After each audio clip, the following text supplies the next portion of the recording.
মাতে ঈশ্বৰ আছে জানিয়া মন এ মহন্তক কৰে প্ৰীতি মত্যখন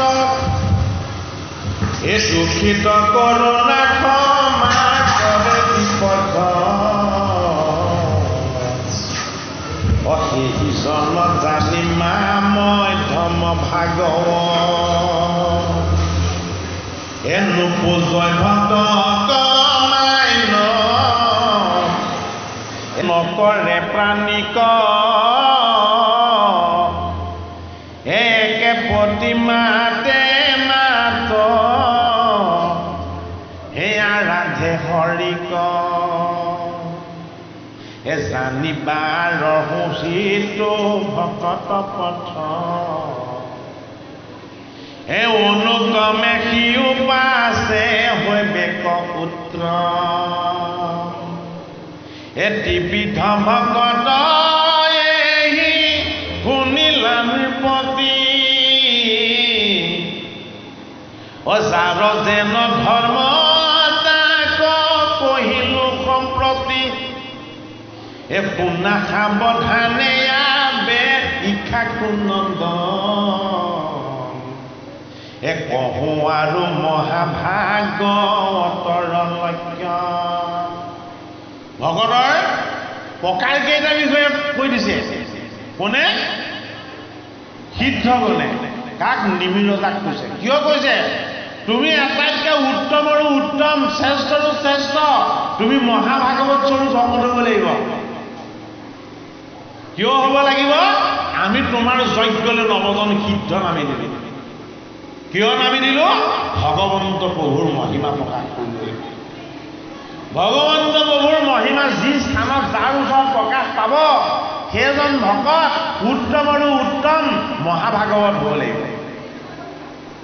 এইটো কাৰণে ভকতৰ লক্ষণ কেইটা বুজাই কৈছে যে সাধাৰণ মধ্যম আৰু উত্তম সাধাৰণ ভকতজন কেনেকুৱা বুলি ক'লে যে সাধাৰণ ভকতজনে কেৱল হৰিৰ প্ৰীতি সাধনৰ কাৰণে তেওঁ উপাসনা কৰে আৰু লগতে তেওঁ উদ্দেশ্য আগত থাকে মধ্যম ভকতজনৰ কথা কি বুলি ক'লে যে মধ্যমজনে এই জগতৰ জীৱবিলাককো ঈশ্বৰৰ জ্ঞান কৰে জগত প্ৰকৃতি সকলোকে ভাল পোৱাৰ দৰে ভগৱানকো ভাল পায় আৰু ভগৱানৰ প্ৰীতি সাধনৰ অৰ্থে তেওঁ কি কৰে ভগৱানক ভক্তি কৰে এতিয়া উত্তম ভকতজনৰ কথা কি বুলি ক'লে যে উত্তম ভকতজনে সকলোকে ঈশ্বৰ জ্ঞান কৰে জীৱ আৰু ঈশ্বৰৰ মাজত পাৰ্থক্য বিচাৰ নকৰে জীৱৰ প্ৰতি প্ৰীতি প্ৰকৃতিৰ প্ৰতি প্ৰেম এইখিনি ভাৱ ৰখাৰ লগতে হৰিৰ প্ৰতি সপ্ৰেম ভক্তি হৰিৰ প্ৰতি সপ্ৰেম ভক্তি বোলে সপ্ৰেম ভক্তিটো কেনেকুৱা বস্তু বোলে মই তোমাক ভাল পাম কিন্তু তাত কোনো চৰ্ত নাথাকে হে ভগৱন্ত প্ৰভু মই তোমাক ভাল পাম মই তোমাক শ্ৰদ্ধা কৰিম মই তোমাক ভক্তি কৰিম কিন্তু তাত কোনো চৰ্ত নাথাকে বোলে কিয় একো চৰ্ত নাথাকে যে মই তোমাক কোনো চৰ্ত নোহোৱাকৈ নিৰ্গুণভাৱে ভক্তি কৰিম মই কোনো গুণত বান নোখোৱাকৈ মই তোমাৰ পৰা একো বিচাৰি ভক্তি নকৰোঁ মোৰ এইটো স্বভাৱ মোৰ এইটো আচৰণ মোৰ এইটো চৰিত্ৰ বোলে কি তুমি মোৰ মালিক আৰু মই তোমাৰে অংশ জীৱ তোমাৰ আৰু মোৰ মাজত কেতিয়াও বন্ধন চিহ্ন হ'ব নোৱাৰে তুমি মোক পালন কৰি আছা আৰু তোমাৰ কাৰণে মই বৰ্তি আছোঁ সেইটো কাৰণে তোমাক উপাসনা কৰাটো মোৰ কৰ্তব্য আৰু দায়িত্ব এই বুলি যি ভাবে সেই ভকতজনক কি বুলি কৈছে মহাভাগৱত বুলি কৈছে উত্তম ভকত বুলি কৈছে কোনে নৱজন সিদ্ধ নিমিৰজাক কৈছে হে ৰাম সেইজন জানিবা উত্তম ভাগৱত এই কৃষ্ণকে চিন্তে মনে নবাঞ্চে বিষয় যদি ভোগ কৰে মনে দেখে মায়াময় নকৰে আকো সন্দেহ কিঞ্চিত মনত অশেষজন জানিবা উত্তম ভাগৱত। উত্তম ভাগৱত স্বৰূপ ভকত বুলি আমাক কোনজনৰ কথা কৈছে পদত? যে কৃষ্ণকেহে চিন্তে মনে নবাঞ্চে বিষয়। বিষয় মানে কি? বিষয় মানে সুখ ভোগ। আমি যে সুখী হ'ব বিচাৰোঁ, আমি যে ভোগবিলাক কৰিব বিচাৰোঁ, এই সুখ ভোগটোক কি বুলি কোৱা হয়? বিষয় বুলি কোৱা হয়। এইটো কাৰণে বিষয়টোক কি বুলি কোৱা হয়? বিষময় বুলি কোৱা হয়। বিষয়টো বিষময়। তাৰ প্ৰমাণ কি? 40 বছৰ পাৰ হোৱাৰ লগে লগে চুদা খাব নোৱাৰা, আলু খাব নোৱাৰা, হয়নে নহয়? তাৰ আগতে বেছিকৈ খালে, তাৰ আগতে সংযম ভংগ কৰি অন্ন ল'লে, হয়নে বাৰু? যিহকে মন যায় তাকে খাই দি লিভাৰো দুৰ্বল কৰিলে, পেনকিটো দুৰ্বল কৰিলে, আৰু 40 বছৰ পাছত আৰু চেনি চেনি খাব নোৱাৰা হৈছে। সেইটো কাৰণে ভাগৱত শাস্ত্ৰই আমাক আত্মসংযমী হ'বলৈ আমাক উপদেশ দিছে। আত্মসংযমী হ'লে কি হ'ব? আমাৰ অন্ন সংযম আহিব। অন্ন সংযমী হ'লে কি হ'ব? আমাৰ বাক্য সংযম আহিব। বাক্য সংযমী হ'লে কি হ'ব? আমি ভগৱন্তক বুজিবৰ যোগ্য। আৰু ভগৱন্তক যদি নিষ্কামভাৱে কোনোবাই ভক্তি কৰিছে, উপাসনা কৰিছে, তেতিয়া ভগৱন্তক সেই ভকতৰ তত্ত্বটো কি বুলি কৈছে? উত্তম ভাগৱত বুলি কৈছে। যে সেইজনে মোৰ লগত কোনো চৰ্ত ৰাখি বা চৰ্ত মানি মোক উপাসনা কৰা নাই বা ভক্তি কৰা নাই। একে মাধৱক মাত্ৰ নাই এখন ঠিক আছে। এ জনম মৰণ ক্ষুধা, এ তৃষ্ণা ভয় মৰ্ম, এ দেহ পান মন বুদ্ধি শৰীৰৰ ধৰ্ম, ইখনক মূৰ বুলি নমানে মন, জানি বানি প্ৰতিহিতো উত্তম ভকত, একে মাধৱক মাত কৰিলে আশ্ৰয়, এ কাম্য কৰ্ম বাসনা কতে জিলে হৃদয়, হৰিৰ স্মৰণ মনে নচাৰে পদ, সেইজন জানিবা উত্তম ভাগৱত, এই কাম্য কৰ্ম দেশসমূহ হৰিকে ৰহিত, অহুয়া ফুৰে নিতান্তে কৃষ্ণতে দিয়াচিত, হৰি কথা তেজিয়া নতনে দৈ মন, কৈলো ভকতৰ ৰাজা যেন প্ৰৱৰ্তন, কুল কৰ্ম বৰ্ণাশ্ৰম ধৰ্ম যত যত, এ কৰতে নোপজে অহংকাৰ পৰিণত, হৰি স্মৰণে হে যাৰ জনম মন, অচিনি বাণী প্ৰতিহিতো মহাভাগৱত, এটা সমাৰ যেন চিন পুচিলা নৃপতি, দিল্লী সিদ্ধান্ত তাক শুনিলা সম্প্ৰতি, এই এবেটা সমাৰ শুনা, এ শ্ৰীমত স্বভাৱ, কি কহিব ভকতৰ এ পৰম প্ৰভাৱ, নকৰে আপোন পৰ বুদ্ধি ধনে বিতে, এ সমস্তৰে একে আত্মা জানি তুচিতে, এ সকলো লোকৰ সমভাৱ নিৰূপণ, এ জানি পানি প্ৰতি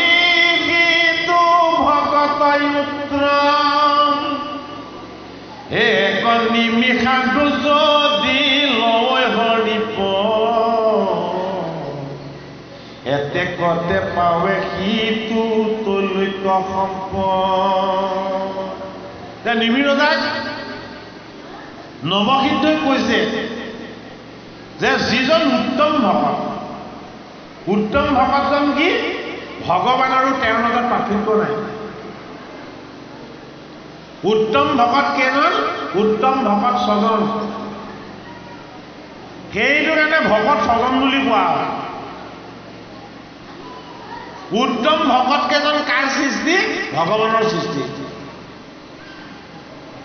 তেতা যুগত তিনিজন, দাপৰ যুগত তিনিজন, দুটা যুগ ভকত মাত্ৰ ছজন। তেতা যুগৰ তিনিজনৰ বৈশিষ্ট্য কি? এজন ভালুক, এজন বান্দৰ, এজন ৰাক্ষস। এই ভালুক বান্দৰ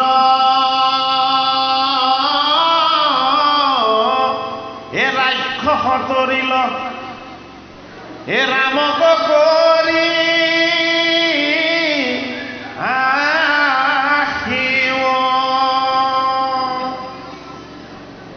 ৰামচন্দ্ৰৰ গুৰু কোন আছিলে? বশিষ্ঠ। বশিষ্ঠ কি? ব্ৰহ্মঋষি। ৰামচন্দ্ৰৰ গুৰু কোন আছিলে? বিশ্বামিত্ৰ। বিশ্বামিত্ৰ কি আছিলে? বিশ্বামিত্ৰ মৈত্ৰ ঋষি। এজন ব্ৰহ্ম ঋষি ৰামৰ গুৰু, এজন মৈত্ৰ ঋষি ৰামচন্দ্ৰৰ গুৰু, হয়নে? এটাতকৈ ওপৰত কাৰ স্থান? গুৰুৰ স্থান। গুৰুজনতকৈ ওপৰত কাৰো স্থান নাই। এটাতকৈ শীৰ্ষস্থানত গুৰুজন আৰু এটাতকৈ শেষৰ স্থানত কোন? সেৱকৰ স্থানবোৰ। এটাতকৈ ওপৰত থাকে গুৰু আৰু এটাতকৈ তলৰ নিম্ন আসনখনত কোন থাকে? সেৱক থাকে। সেইটো কাৰণে মাধৱ মহাপুৰুষে কি বুলি কৈছে? সেৱক বুলিয়া পালিও ৰাম। হয় নে নহয়? সেৱক বুলিয়া পালিও ৰাম। যেতিয়ালৈকে ভকত বৈষ্ণৱৰ সেৱা নকৰিব, এই জগত আৰু প্ৰকৃতিৰ সেৱা নকৰিব, জগত জীৱ আৰু ঈশ্বৰ এক বুলি যেতিয়ালৈকে ভাবিব নোৱাৰিব, তেতিয়ালৈকে সেৱা ধৰ্ম শুদ্ধ নহয়। সেইটো কাৰণে মাধৱ মহাপুৰুষে কি কৰিছে? যে তোমাৰহে সেৱাকে কৰিছো আহ, অৰুণ পদ তলে দিওক বাস। মই তোমাৰ সেৱা ধৰ্মটোহে বাঞ্ছা কৰিছো, মই বেলেগ বাঞ্ছা কৰা নাই। আৰু তোমাৰ যদি মই সেৱা ধৰ্ম পাওঁ, তেতিয়াহ'লে তোমাৰ অৰুণ চৰণৰ ছত্ৰ ছায়াত মই ঠাই পোৱাটো নিশ্চিত। সেইটো কাৰণে উত্তম ভকতৰ কথা কেইটা কৈছে। যদি ভকতজন উত্তম হ'ব নোৱাৰে, তেতিয়াহ'লে ভগৱানক পাব নোৱাৰিব। ভগৱানক কেনেকে পাব? আকাশৰ মাজত গাজনি গুমনি উঠিলে যেনেকে আমি বিজুলী ৰেখা দেখো, তেনে খন্তেকীয়া হয় নে নহয়? তেনে খন্তেক সময়হে ঈশ্বৰক পাম, যদিহে আমি উত্তম ভকতৰ তত্ত্বটোৰ ফালে আমি যদি যাবলৈ যত্ন নকৰো। সেইটো কাৰণে কৈছে ভাগৱত গ্ৰন্থ বিপৰীত। কৃষ্ণক পোৱাই নহয়, কৃষ্ণক চোৱাই নহয়, হয়নে? কৃষ্ণ আৰু তুমি এক হৈ যাব পাৰিব লাগিব। ভাগৱতৰ সেইটোৱে মহিমা। কৃষ্ণক দেখা নাছিলেনো? বিদুৰক যেতিয়া গতিয়াই ভুকুৱাই যেতিয়া ৰাজ্যৰ পৰা বাহিৰ কৰি দিলে দুৰ্যোধন দুঃশাসনে, বিদুৰে 11খন তীৰ্থ ভ্ৰমণ কৰিছে। 11খন তীৰ্থ ভ্ৰমণ কৰিও তেওঁ মন শান্ত হোৱা নাই যে মোৰ কৃষ্ণক মই কেনেকে আকৌ এবাৰ পাম। যেতিয়ালৈকে মই ভগৱান কৃষ্ণক এবাৰ লগ নাপাওঁ, তেতিয়ালৈকে মোৰ মনটো শান্ত নহ'ব। সেইটো কাৰণে কৃষ্ণক বিচাৰি বিচাৰি বিদুৰে গোটেই দেশ বিদেশ ঘূৰি ফুৰিছে। এনেকে বিচাৰি ফুৰোতে ফুৰোতে বিদুৰে কাক পালেগে? গংগাৰ পাৰত উদ্ধৱক পালে। একাদশ স্কন্ধৰ উত্তম ভকতৰ তত্ত্বটো সেইটোৱেই। গংগাৰ পাৰত যেতিয়া উদ্ধৱ মহন্তক পালে, তেতিয়া বিদুৰে কি কৰিছে? হাঁহিছে।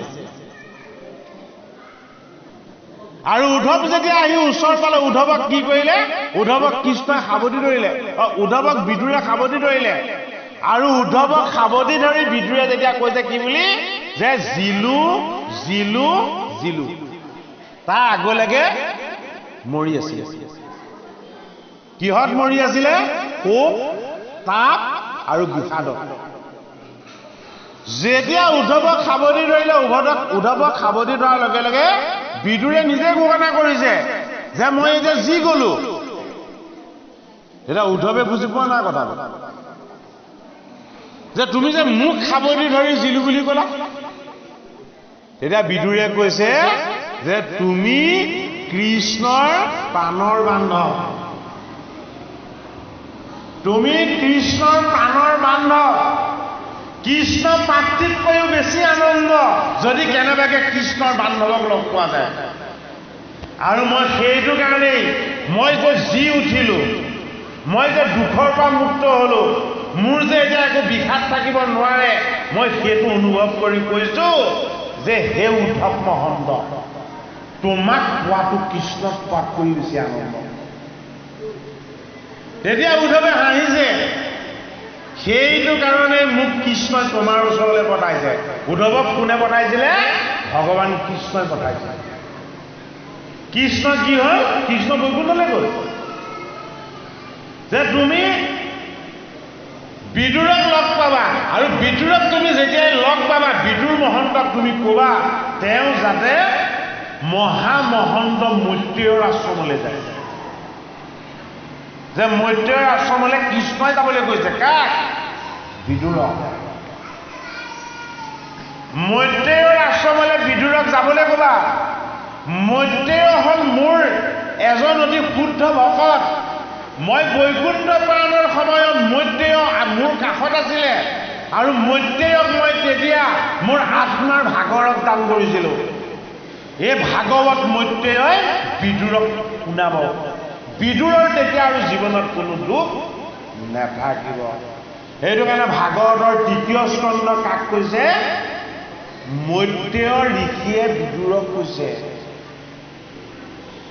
এই মৈত্ৰেয় ঋষিৰ আশ্ৰমলৈ বিদুৰ যেতিয়া গ'ল মৈত্ৰেয়ই যেতিয়া বিদুৰক পালে সেই সংবাদত মৈত্ৰেয় ঋষিয়ে কৈছে যে হে বিদুৰ মই তোমাক পোৱাত কৃষ্ণতকৈ বেছি আনন্দিত হৈছো কৃষ্ণক পালে যিমান আনন্দ পোৱা যায় মই তোমাক পাই তাতকৈ বেছি আনন্দিত হৈছো বোলে কিয় আনন্দিত হৈছো যে তুমি কৃষ্ণৰ এজন শুদ্ধ ভকত দাপৰ যুগৰ ভকত তিনিজন এজন উদ্ধৱ কৃষ্ণৰ বান্ধৱ এজন মৈত্ৰেয় বিদুৰৰ গুৰু আৰু ইজন কোন ইজন হ'ল বিদুৰ ত্ৰেতা যুগৰ দাপৰ যুগৰ ভকত তিনিজন এজন উদ্ধৱ এজন মৈত্ৰেয় আৰু এজন বিদুৰ কিয় সেই তিনিজনৰ দ্বাৰা এই মধ্য ভাগৰ প্ৰকাশ হৈছে ত্ৰেতা যুগৰ ভকত তিনিজন এজন হনুমন্ত এজন জাম্বৱন্ত আৰু এজন বিভীষণ কিয় সেই তিনিজনৰ দ্বাৰা ভগৱানৰ নাম প্ৰকাশ হৈছে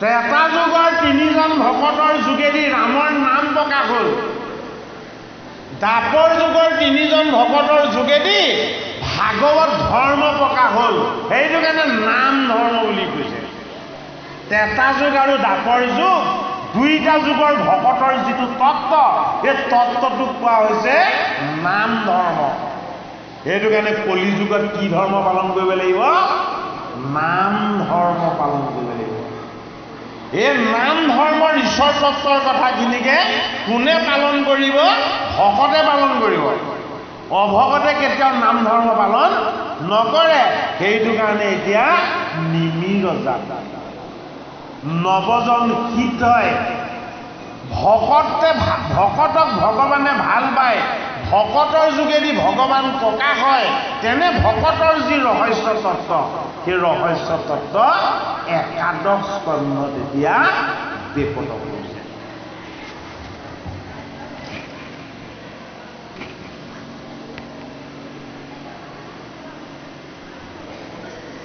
হে ৰাম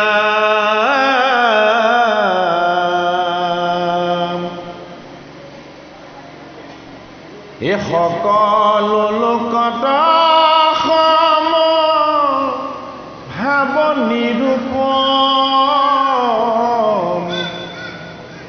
এ জানিবা নিপতি সিটো ভকত উত্তম এক নিমিষাধু যদি লয় হৰিপ এতেকতে পাৱে সিটো তলৈক সম্পদ এ তথাপি খনা ধুনেৰে কৃষ্ণৰ চৰণ ইহে মহাসাৰ হেন নুগুচে স্মৰণ তলৈক ঈশ্বৰ হব মহানম ভাৱে এ চিন্তে মাত কৃষ্ণ পদ আজিও নপাৱে জানিছে এতেকে তলৈক সম্প্ৰতি এহি বুলি নেৰয় কৃষ্ণ চৰণে ভকতি হে জানিবা সিটো আতি প্ৰধান ভক্ত হেন বা কৰিবা শংকা নিপতি মন বিষয় সন্তাপ কামে চলাইবে কম কিমতে নেৰিবে সিটো কৃষ্ণৰ চৰণ দূৰতে তেজীও ৰাজা হেনয় সংশয় হেন জানা ভগতি আছে তাপ ভয় এ মহাহৰি সেৱা সুখ মনে মিলে যায় এ শুনে গুছে জীমতে বিষয়তা পতাৰ এ কৃষ্ণ পাদ পদ্মৰ অৰুণ নখ পাদি এ যাৰ মনে চুৱে তাৰ সুশীতল কান্দি যেন হিম পৰি জোৰাই তাহাৰ হৃদয় আৰু হৈবে কৈতকীত সন্তাপ উদয় যেন ভৈল মাখি পূৰ্ণ চন্দ্ৰমা উদয় আদিতৰ প্ৰতাপ শুনি দূৰ হয় চন্দ্ৰ দীপিতি কাণ্ড কৰে কলে কহিলো স্বভাৱ যেন মহাভকতৰ এ শুনা ৰাজা যেন বেটা সম্বাদ এ বিষয়া লাপ পাপ জানিছা ৰৈতা লয় মহাসাধু সংগ সদা শুদ্ধ ভাৱে এ সুখে দুখে মুখে হৰি নাম মাত গাৱে এ লক্ষণ যতে কৈলো মহাভকতৰ এ সৱাটো অধিক সিটো জনসাৰত এ জাত পৰে নাহি আউৰ ভকত প্ৰধান এ তাৰ কথা শুনা ৰাজা হুয়া সাৱধান ও চাৰিও বেদৰ তত্ত্ব জানিলে সিজনে এ মাধৱক বান্ধৱ বুলি মানি মনে কৃষ্ণ পদ পদ্ম বান্ধিলে প্ৰেম জৰি আপুনি নিৰন্তৰ তাৰ হৃদয় কহৰি এ অকস্মাতে সিটো নাম মাত লৈলে আহি অৰন্ত এতে কটাৰ মহাপাপৰ ৰাখি তাতে উপজালো প্ৰেম জানি কৃপাময় আৰু কিচাৰিবে পাৰে তাহাৰ হৃদয় এনেৰে তান ভকতে সে হৰি কপবন্ধি হৰি উনে ৰন্ত তাংক প্ৰেমে হৈয়া বন্দী এতেকে কহিলো যত ভকত প্ৰধান জানা ৰাজাকে শুনো হে ইহাৰ সমান উত্তমটো উত্তম সেহিকে ভাগৱত উপজিলে প্ৰেম যাৰ হৰিচৰণ শিক ভবি মন ধৰি আছে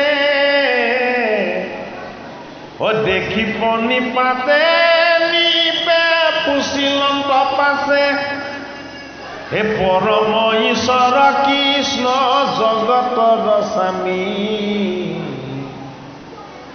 তাহান মায়াক জানি বা কচাওঁ আমি বাপজনে প্ৰথমতে এই প্ৰসংগখন উলিয়াবলৈ কৈছিলে যে হৰিৰ মায়ানো কি যিহেতু আমি জীৱবিলাক ব্ৰহ্মাই আমাক সৃষ্টি কৰি দিয়া মায়াৰ সজ্জাখনতে শুই আমি অচেতন হৈ আছো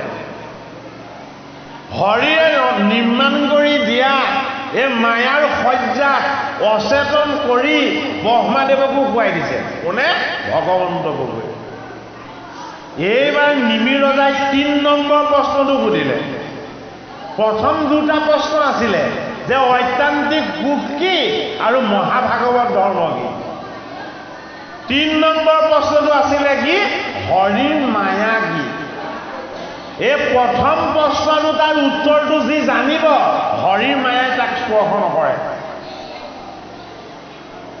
হৰিৰ মায়াটো কি হৰিৰ মায়াটো হ'ল আটাইতকৈ ডাঙৰ শক্তি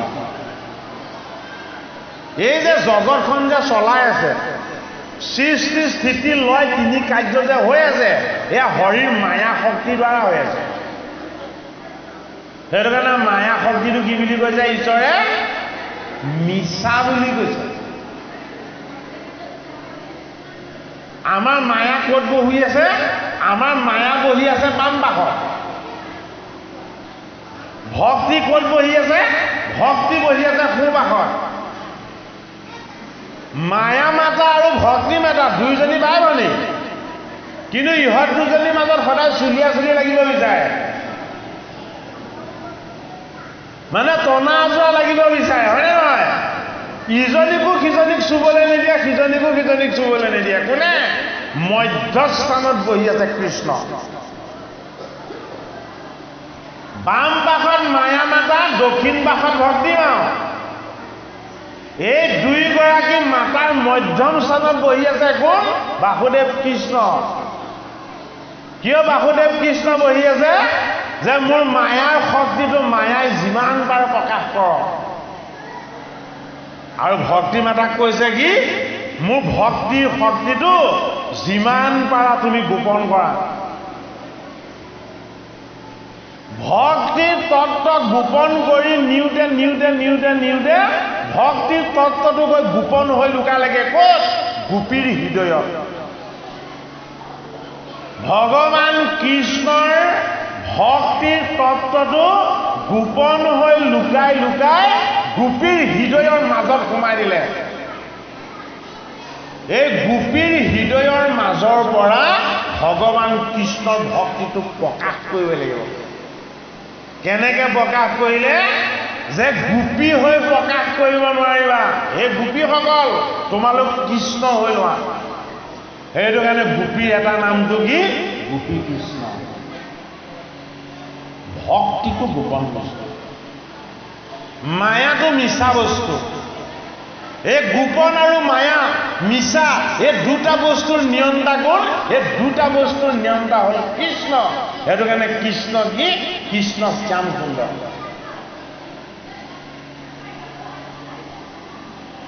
দুইটা তত্ত্বতে আমাক ঈশ্বৰে দি পঠিয়াইছে কি পঠিয়াইছে দক্ষিণ দিশত দিছে ভক্তি মাতা আৰু বাম পাশত দিছে কি মায়া মাতা আৰু হৃদয়ৰ মধ্যস্থানত কোনে স্থান লৈছে হিহিকেশে হৃদয়ত হিহিকেশে স্থান লৈছে আৰু হিহিকেশে কৈছে যিমানে মোৰ মায়া মাতা তোমাৰ ওচৰত শক্তিশালী হ'ব ও সিমানে মোৰ ভক্তি মাতা কি হ'ব জড় হ'ব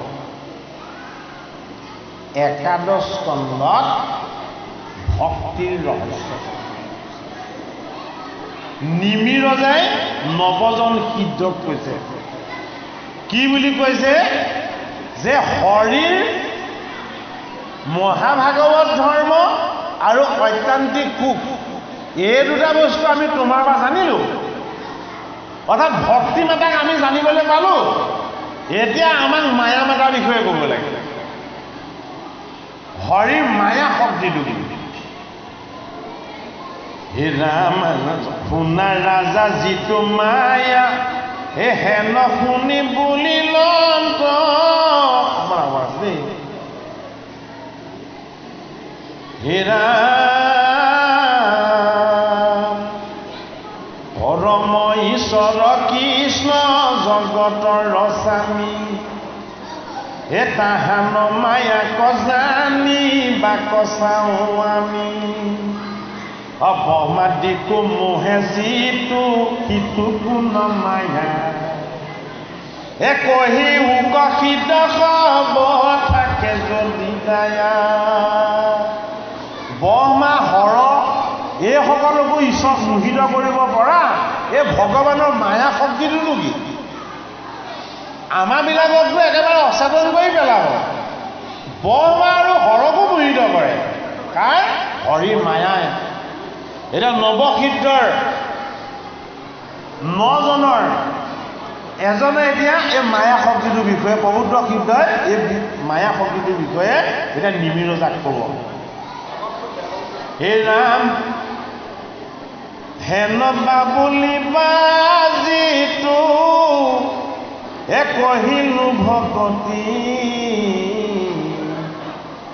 এ ভৈলা তাকে জানি তুমি কিতাতে সম্প্ৰতি এ নালাগে জানিবে আৰু বিচৰ তোমাৰ এ শুনিও কষিত হব সিদ্ধান্ত তাহাৰ এ কৰে সংসাৰৰ লাভ আমাক কদংগ এ হৰি কথা অমিত ইহাৰ ঔষধ এ আজি সেজিয়াইলা মোক বচন অমৃতি এ যতে শুনিলো নাহি তথাপি পিতি হেন শুনি বুলিলন্ত অন্তৰিক্ষ সিদ্ধ শুনা ৰাজা যিটো মায়া জগতে প্ৰসিদ্ধ হে প্ৰত্যেকে দেখাইবে তাক কাহাৰ শকতি হে মায়াৰ কাৰ্য কহো শুনিও সম্প্ৰতি এতিয়া অন্তৰিক্ষ সিদ্ধই নিমিৰজাক কৈছে যে হৰিৰ মায়াটো কি তাক প্ৰত্যক্ষভাৱে দেখুৱাই দিব পৰা শক্তি কাকো নাই কিন্তু হৰিৰ মায়া শক্তিটো কি মই তোমাক ঈশ্বৰৰ তত্ত্ব কথাৰ যোগেদি মই তোমাক অকণমান বিকট কৰি দিব পাৰিম হে ৰাম নাদি ঈশ্বৰ কৃষ্ণ জগত কাৰণ এ সজিলা মায়া কলয়া মহাভূত গণ এ জীৱৰ বিষয় ভোগ নিমিত্তে ঈশ্বৰ এ পঞ্চভূতে সজিলা বিবিধ কলেৱ মায়ায়ে উপাধি পানী ছদিয়াই আহে তাতে অন্তৰ্যামী ৰূপে ভৈলন্ত প্ৰভে এ বিভঞ্জিয়াই আপোনাক প্ৰভু নাৰায়ণ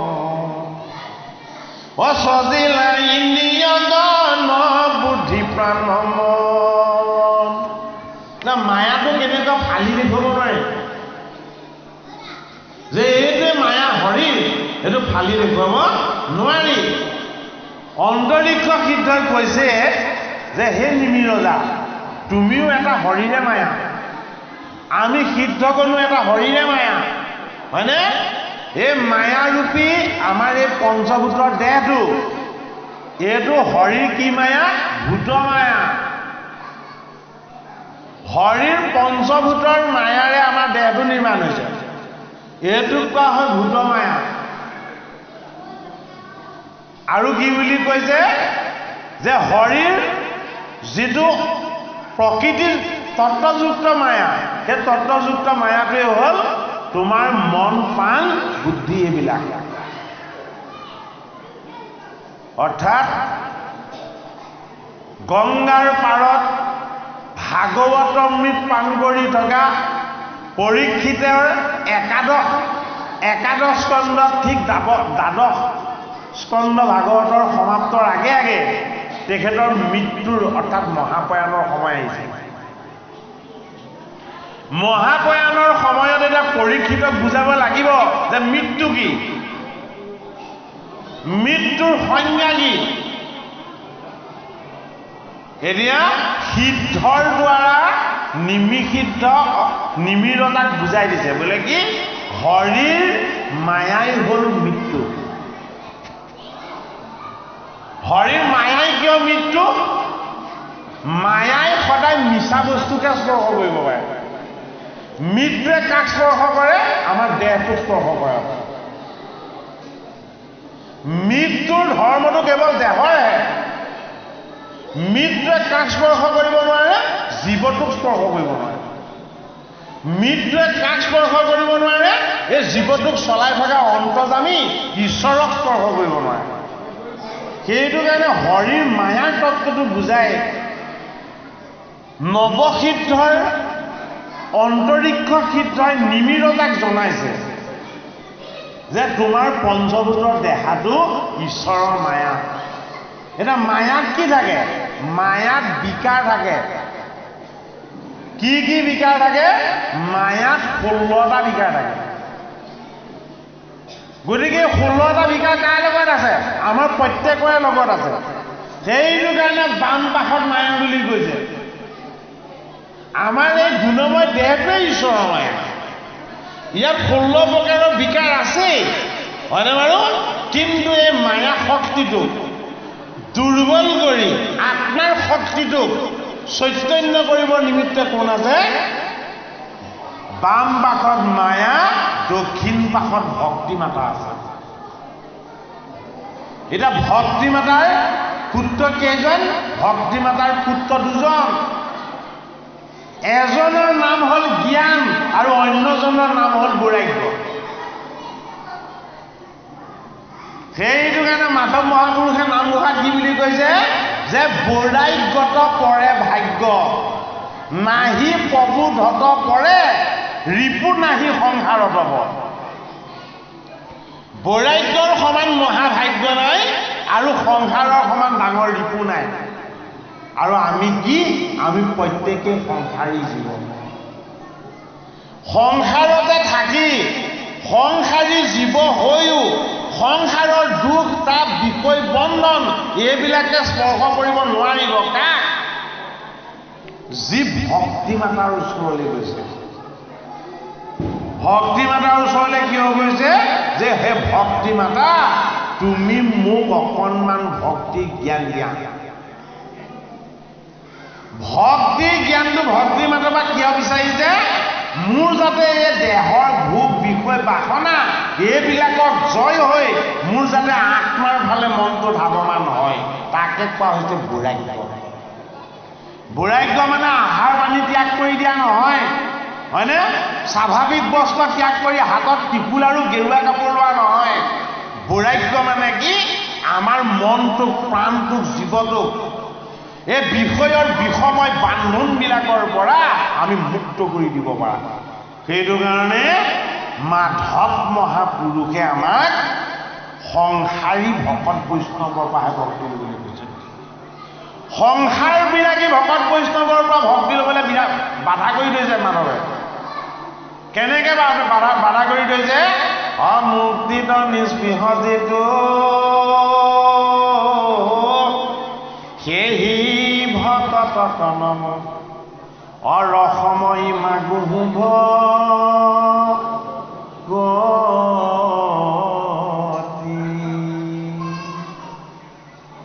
ৰসময় ভক্তি কাৰোবাৰ বিচাৰিবলৈ কৈছে? হৰি ভকতৰ পৰা। হৰি ভকত কি?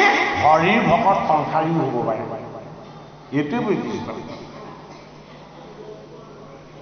দশৰথে বিয়া পতা 10,000 বছৰ হৈ গ'ল। 3গৰাকী ভাৰ্যা কৌশল্যা, কৈকেয়ী আৰু সুমিত্ৰা, কিন্তু পুত্ৰ নাই। পুত্ৰ লাভৰ কাৰণে বশিষ্ঠই পৰামৰ্শ কৰিলে তুমি যজ্ঞ পাতিব লাগিব। তেতিয়া ঋষিবিলাক কি? নিষ্কাম আৰু নিৰ্গুণ তত্ত্বত বান গাই থাকে। কোনেও গুণময় যজ্ঞ সম্পাদন নকৰে। তেতিয়া বশিষ্ঠ ঋষিয়ে ক'লে যে ৰুমপাট ৰজাৰ এগৰাকী কন্যা আছে, নামটো শান্তা। এই শান্তাক বিভাণ্ডক ঋষিৰ পুত্ৰ ঋষ্যশৃংগলৈ বিয়া দিব লাগিব। শান্তাৰ লগত যদি ঋষ্যশৃংগৰ বিবাহ হয় তেতিয়া তেওঁ সংসাৰী হ'ব, তেতিয়া তেওঁ যজ্ঞ কৰিব পাৰিব। আৰু তেওঁ যদি যজ্ঞ কৰে তেতিয়া দশৰথৰ পুত্ৰ হ'ব। মানে কি বুজালে? সংসাৰ নকৰা, সংসাৰ বিৰাগী ঋষিয়ে যজ্ঞ কৰিব নোৱাৰে। যদি যজ্ঞ কৰিবলৈ হয় সংসাৰী হ'ব লাগিব। সংসাৰ বন্ধনত বান পোৱা ঋষিয়েহে ত্ৰেতা যুগত যজ্ঞ কৰিব পাৰে। সেইটো কাৰণে ৰাম জন্মৰ কাৰণে বিভাণ্ডক ঋষিৰ পুত্ৰ ঋষ্যশৃংগক ৰুমপাট ৰজাৰ কন্যা শান্তাৰ লগত বিবাহ বন্ধনত বান্ধি দিয়া হৈছিল। তেওঁলোকৰ বিবাহখন নামৰ জন্মৰ কাৰণে হোৱা নাছিলে। ৰুমপাট ৰজাৰ ৰাজ্যত 100 বছৰ অনাবৃষ্টি হৈছিলে, বৰষুণ নাই, গোটেইখন শুকাই জ্বলিবলৈ ল'লে। তেতিয়া ক'লে বৰষুণ আহিব যদি এটা কাম কৰা যায়, বোলে কি? তোমাৰ কন্যা শান্তাক উপযুক্ত পাত্ৰৰ লগত বিবাহ কৰাই দিব লাগিব। এতিয়া বিবাহটো কিমান ডাঙৰ উৎসৱ ভাবিছ? বিবাহে কি আনিব পাৰে? বাৰিচ আনিব পাৰে। বিবাহৰ দিনবিলাকত বৰষুণ হয়নে নহয় বাৰু? মন কৰকচোন কথাটো, হয়নে নহয়? এইটো ত্ৰেতা যুগৰে ঈশ্বৰৰ আশীৰ্বাদ আছে। বিবাহ মংগলময় উৎসৱ, হয়নে বাৰু? জীৱৰ লগত শিৱৰ মিলন, এনেকুৱা এটা তত্ত্ব। সেইটো কাৰণে বিবাহটোক যাতে আমি বহুৱালি কৰি নেপেলাওঁ, শাস্ত্ৰসন্মতভাৱে যাতে নিষ্ঠা আৰু শ্ৰদ্ধাৰে আমাৰ বিবাহ কাৰ্য সম্পাদন হয়। যদি অশ্ৰদ্ধাৰে আৰু অমান্যভাৱে বিবাহ হয় সতি সন্তান নহ'ব পাৰে, আৰু যদি হয় তাৰ পৰা বেয়া ফল লাভ হ'ব পাৰে। গতিকে আমাৰ জীৱন শাস্ত্ৰসন্মত হ'ব লাগিব। জীৱনটো যদি শাস্ত্ৰসন্মত নহয়, আমি আগতে কৈ লৈছোঁ প্ৰসংগটো যে বাম পাশত মায়া মাতা, দক্ষিণ পাশত ভক্তি মাতা। ভক্তি মাতাৰ পবিত্ৰ চৰণলৈ যাবলৈ হ'লে ঋষ্যশৃংগই যজ্ঞ পাতি দিব লাগিব। কাক? ৰামচন্দ্ৰক। জগতৰ দশৰথক। ৰাম তেতিয়াহে নামিব। জগতৰ মহাহৰি ৰাম দশৰথৰ অযোধ্যালৈ তেতিয়াহে নামিব। ঋষ্যশৃংগই যজ্ঞ কৰি দিব লাগিব। ঋষ্যশৃংগই আৰু শান্তাৰ যেতিয়া বিবাহ হ'ল তেতিয়া ৰুমপাট ৰজাৰ ৰাজ্যত বৃষ্টিপাত হ'ল। 100 বছৰ বৃষ্টিপাত হোৱা নাছিলে, তাৰ পাছতহে বৃষ্টিপাত হৈছে। কিয় বৰষুণ হ'ল? জগতৰ হৰি ৰামক নমাবৰ কাৰণে ঋষ্যশৃংগই যজ্ঞ সম্পাদন কৰিব। পৰমাত্মাক নমাবৰ কাৰণে যি যজ্ঞ পাতিবলৈ বিবাহ কাৰ্যত নিজেই বান খাইছে, সেইজন ঋষিৰ যদি কেনেবাকৈ আগমন হয় তালে মংগল সুমংগল ঈশ্বৰৰ তত্ত্ব ভক্তিৰ পন্যা বৈ আহিব। দশৰথৰ গৃহত চতুৰ্বেদী ব্ৰাহ্মণ নিমন্ত্ৰণ কৰি ঋষ্য সিংহই মনস্কামনা যজ্ঞ পাতি দিলে। এই যজ্ঞ ভূমিলে কোন আহিলে? জগতৰ হৰি ঋষি ৰূপত আহিলে, অংগীৰা ৰূপত। অংগীৰাই হাতত ক্ষীৰ লৈ আনিছে। হাতত অনা ক্ষীৰখিনি পাত্ৰটোত যজ্ঞৰ অগ্নিৰ পৰা ওলাই দশৰথৰ ৰজাক দি কৈছে, ইয়াক তুমি 4 ভাগ কৰিবা। কথাখিনি শুনি লওক ভালকে দেই। ভক্তি মাতাৰ ভক্তি তত্ত্ব।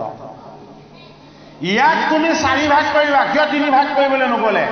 3টো গুণময় অংক, 4টো ভক্তিৰ অংক।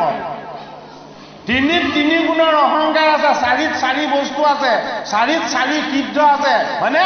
4ত ভগৱন্তৰ 4টা তত্ত্ব আছে, নামৰ মহিমা আছে।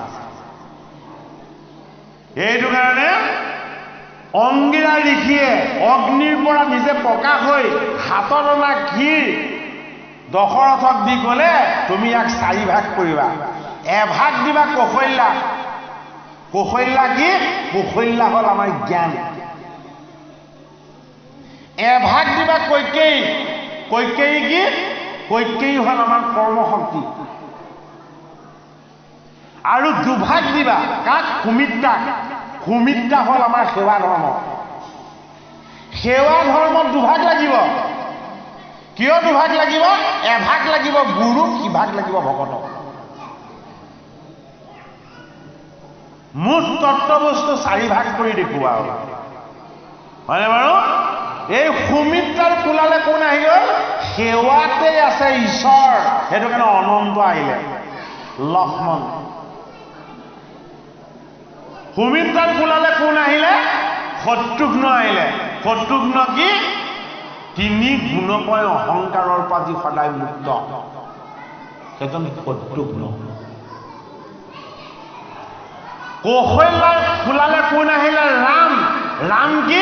ৰাম হ'ল জ্ঞানৰ সাগৰ, ভক্তিৰ সাগৰ, কৰুণাৰ সাগৰ। কৌশল্যা কি? জ্ঞানৰ দেৱী। কি জ্ঞান? ভক্তি জ্ঞান। কৈকেয়ী কি? কৈকেয়ী হ'ল কৰ্মৰ দেৱী। কি কৰ্ম? ঈশ্বৰ সেৱাৰ কৰ্ম, ভকত সেৱাৰ কৰ্ম, গুৰু সেৱাৰ কৰ্ম। কৈকেয়ীয়ে কাক সেৱা কৰিছিলে? গুৰু বুলি নিজৰ স্বামী দশৰথক। তেওঁ দেহত এটা ডাঙৰ বিষ পোৱা হওঁতে তেওঁ মুখেৰে চিপি খোজ বাহিৰ কৰি দিছিলে, হয়নে? আৰু তেতিয়া কৈছিলে, মই তোমাক 2টা বৰ দিম। কৈছে, মই এতিয়া নলওঁ, যেতিয়া মোৰ প্ৰয়োজন হ'ব মই তেতিয়া ল'ম। বোলে কেতিয়া ল'ম? যেতিয়া ৰামৰ মহিমা প্ৰকাশ কৰিব ৰ'ব, যেতিয়া মোৰ ভৰতৰ ভক্তিৰ মহিমা প্ৰকাশ কৰিব হ'ব, মই তেতিয়া ল'ম। এতিয়া ৰামৰ মহিমা ক'ত প্ৰকাশ হয়? ৰামৰ মহিমা প্ৰকাশ হয় বৈৰাগ্যত। সেইটো কাৰণে ৰাম বনবাসী হ'ব লাগিব। ভকতৰ মহিমা ক'ত প্ৰকাশ হয়? ভক্তিত। সেইটো কাৰণে ভৰতে ৰামৰ পাদুকাযোৰ আনিলে, হয়নে বাৰু? গতিকে ঈশ্বৰৰ তত্ত্ববস্তু ঋক, যজু, সাম, অথৰ্ব। 4 গুণময় বেদৰ নিৰ্গুণ তত্ত্বত বান গাই আছে।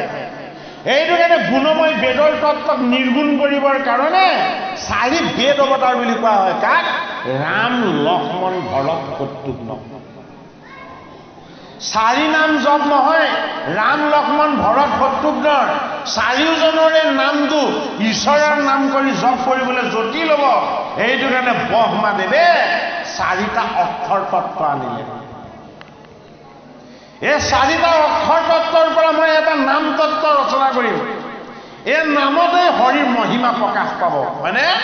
নামত যদি হৰিৰ মহিমা প্ৰকাশ হৈছে বুলি যদি উপলব্ধি কৰিব পাৰে, তাকে কোৱা হৈছে ভক্তি। যদি ভক্তি মাতা চৈতন্য হয়, মায়া মাতা জড় হৈ যাব। সেইটো কাৰণে ৰামৰ বনবাস হ'ল ভৰতৰ সিংহাসন লাভ। ভৰত হ'ল ভকত, ৰাম হ'ল ঈশ্বৰ। ঈশ্বৰে দুখৰ ভাগ ল'ব, ভকতক কিন্তু দুখ নিদিয়ে। সেই তত্ত্ব প্ৰকাশ কৰিছে। এইটো কাৰণে ৰাম নামতকৈ শ্ৰেষ্ঠ বস্তু জগতত নাই। ৰাম আমাৰ আত্মা, পৰমাত্মা। লক্ষ্মণ আমাৰ মনৰ শক্তি, লক্ষ্য আৰু মন। পৰমাত্মাৰ শক্তি আৰু লক্ষ্য মন দুটা এক হ'লে তাত প্ৰকাশ হয় ভক্তি। এই ভক্তি হ'ল ভৰত। এই ভক্তিৰ তত্ত্বক যি সেৱা কৰে সেয়া হ'ল শত্ৰুঘ্ন। সেইটো কাৰণে চাৰিটা তত্ত্ব। এই চাৰিটা তত্ত্ব প্ৰকাশ হৈ আছে ক'ত? ভগৱন্তৰ নাম বস্তু। এই নাম বস্তুৰ যোগেদি ঈশ্বৰৰ চৰণ সেৱা, ঈশ্বৰৰ উপাসনা আৰু ঈশ্বৰৰ যদি বন্দনা হয় তেতিয়াহ'লে মায়াৰ শক্তিটো দুৰ্বল হৈ যায়। ভগৱন্ত প্ৰভুৱে পঞ্চ পৰ্বা মায়াৰ অবিদ্যা ৰচনা কৰি এই অবিদ্যাৰ শয্যাখনতে ব্ৰহ্মাদেৱক খুৱাই দিছিলে। সেইটো কাৰণে ব্ৰহ্মা আদি কৰি জীৱজত ৰাম ৰাম ৰাম ৰাম ৰাম মায়া শয্যা মাজে আশ্ৰয় ঘুমতি যায়। জীৱ সৃষ্টিৰ কাৰণে অবিদ্যা মায়াটো লাগিবই। এইটো কাৰণে মোহ, মহামোহ, তামিশ্য, অন্ধ তামিশ্য, এই পঞ্চপৰ্বা অবিদ্যাৰ দ্বাৰাহে জীৱ আৰু জগত চলি থাকে। সেইটো কাৰণে মায়াৰ সংজ্ঞাটো বৰ জটিল। আমাৰ দেহটো মায়া। সেইটো কাৰণে দেহটো চাই কোনেও কাকো ভাল পাব নালাগে। এইটো মিছা বস্তু। কেনেকৈ মিছা বস্তু? এমাহ হ'লে শিশু এটাক চাবচোন, ৰাতিপুৱা যদি বগা দেখে সন্ধ্যা তাক ক'লা দেখিব। ৰাতিপুৱা যদি ক'লা দেখিছে আকৌ সন্ধ্যা সময়লৈ তাক বগা দেখে। কিয়? 24 ঘণ্টাতে সি 7 বাৰ ৰং সলায়। এমহীয়া শিশু এটাই, দুমহীয়া শিশু এটাই 24 ঘণ্টাত তাৰ গাৰ ৰংটো সি 7 বাৰমান সলায়। সেইটো কাৰণে ৰং চাই মোহিত হ'ব নেলাগে। ৰংটো মায়া। আমাৰ দৃষ্টিত যাতে সকলোৰে প্ৰতি ঈশ্বৰ দৃষ্টি আহে। কি দৃষ্টি আহে? যে এই নিচা মায়াৰ ৰংটোক আমি চাই আমি কাৰোবাৰ প্ৰতি ভাল পোৱা বেয়া পোৱা এনেকুৱা সম্বন্ধ কৰিব নেলাগে।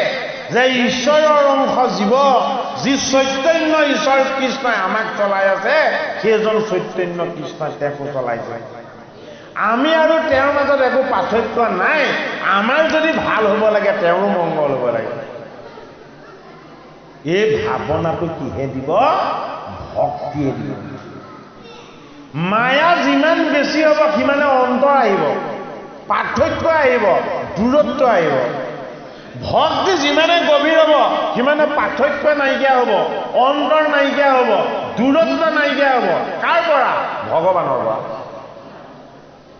মায়া বেছি হ'লে ভগৱানৰ পৰা আঁতৰ হয়, ভক্তি বেছি হ'লে ভগৱানৰ ওচৰ হয়।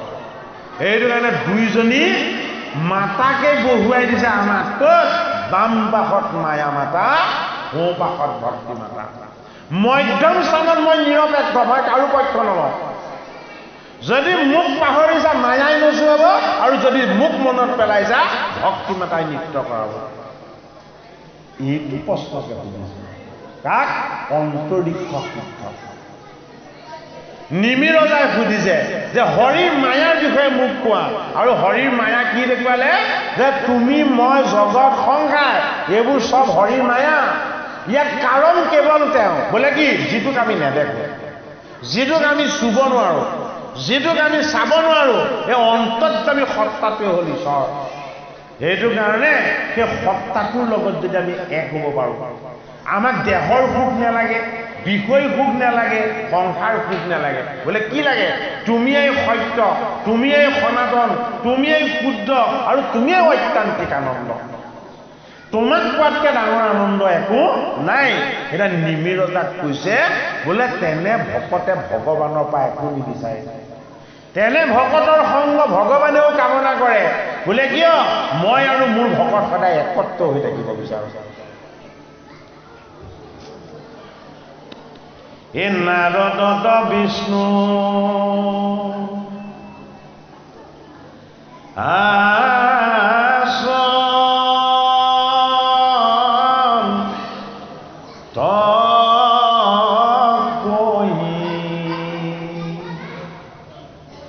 হে বৈকুণ্ঠতময়ী নাথাকোলৈ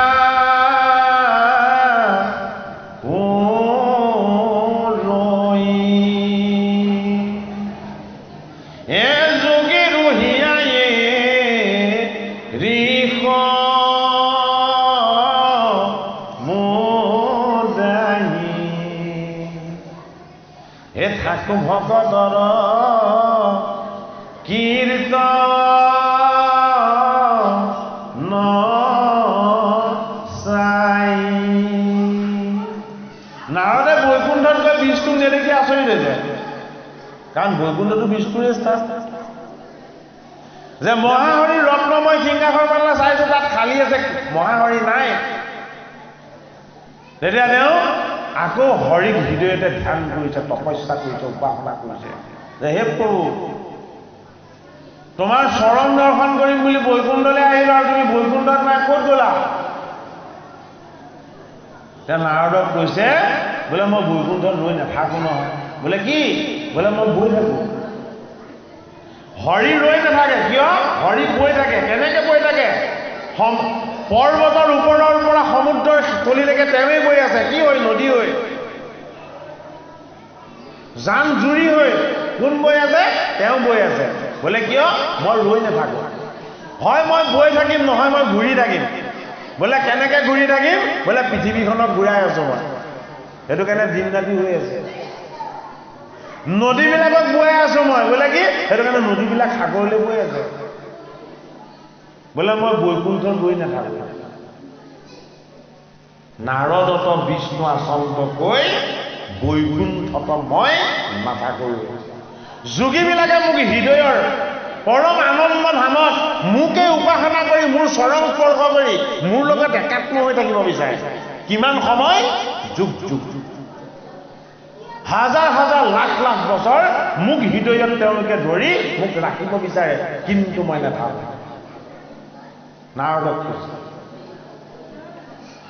কিন্তু মই যোগীৰ হৃদয়তো নাথাকো বোলে মই ক'ত প্ৰকাশ হওঁগে য'ত মোৰ কীৰ্তন হয় য'ত মোৰ শ্ৰৱণ কীৰ্তন ধৰ্ম পালন হয় হয়নে য'ত ভকত বৈষ্ণৱে মোৰ গুণ কীৰ্তন কৰি আনন্দ প্ৰকাশ কৰে মই তাত বিৰাজমান হওঁ সেইটো কাৰণে নাৰদত বিষ্ণু আচন্তকৈ বৈকুণ্ঠত মই নাথাকোলৈ যোগীৰো হিয়া এৰি সমুদায় থাকো ভকতৰ কীৰ্তন চাই ভগতৰ কীৰ্তনটো মই চাই থাকি কি কৰোঁ মোৰ আত্মাৰ আনন্দটোক মই উপভোগ কৰোঁ বোলে কেনেকে প্ৰত্যেকৰে হৃদয়ৰ মধ্যস্থানত কৃষ্ণ আছেনে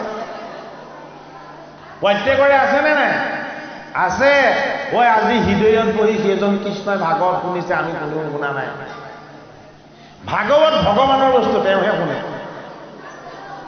ভাগৱতৰ ভাগ জীৱটোৱে পাব কাৰ যোগেদি পাব আত্মা ঈশ্বৰৰ যোগেদি পাব সেইটো কাৰণে যে সেইজনে ভাগৱত শুনিব নোৱাৰে ঘৰৰ কাষতে ভাগৱত হয় কি কৰে তেওঁ পানী কৰিবলৈ গুচি যায় নাই জানো তেনেকুৱা কথা আছে হয়নে বাৰু সেইটো কাৰণে ভাগৱত যদি অমৃতটো পায় তেতিয়াহ'লে মায়া মাতা দুৰ্বল হ'ব যাৰ মায়াৰ শক্তিটো অত্যন্ত সবল সি ভাগৱত শুনিবলৈ আহিব নোৱাৰে তাক মায়াৰ ভ্ৰমতে ঈশ্বৰে নোচোৱাই ৰাখিব বিচাৰে সেই কথাখিনিকে আমাক ভাগৱতৰ একাদশ স্কন্ধত কৈছে হে ৰাম মনাদি ঈশ্বৰ কৃষ্ণ জগত কাৰণ অসজিলা মায়া কলয়া মহাভূত হে জীৱৰ বিষয় ভোগ নিমিত্তে ঈশ্বৰ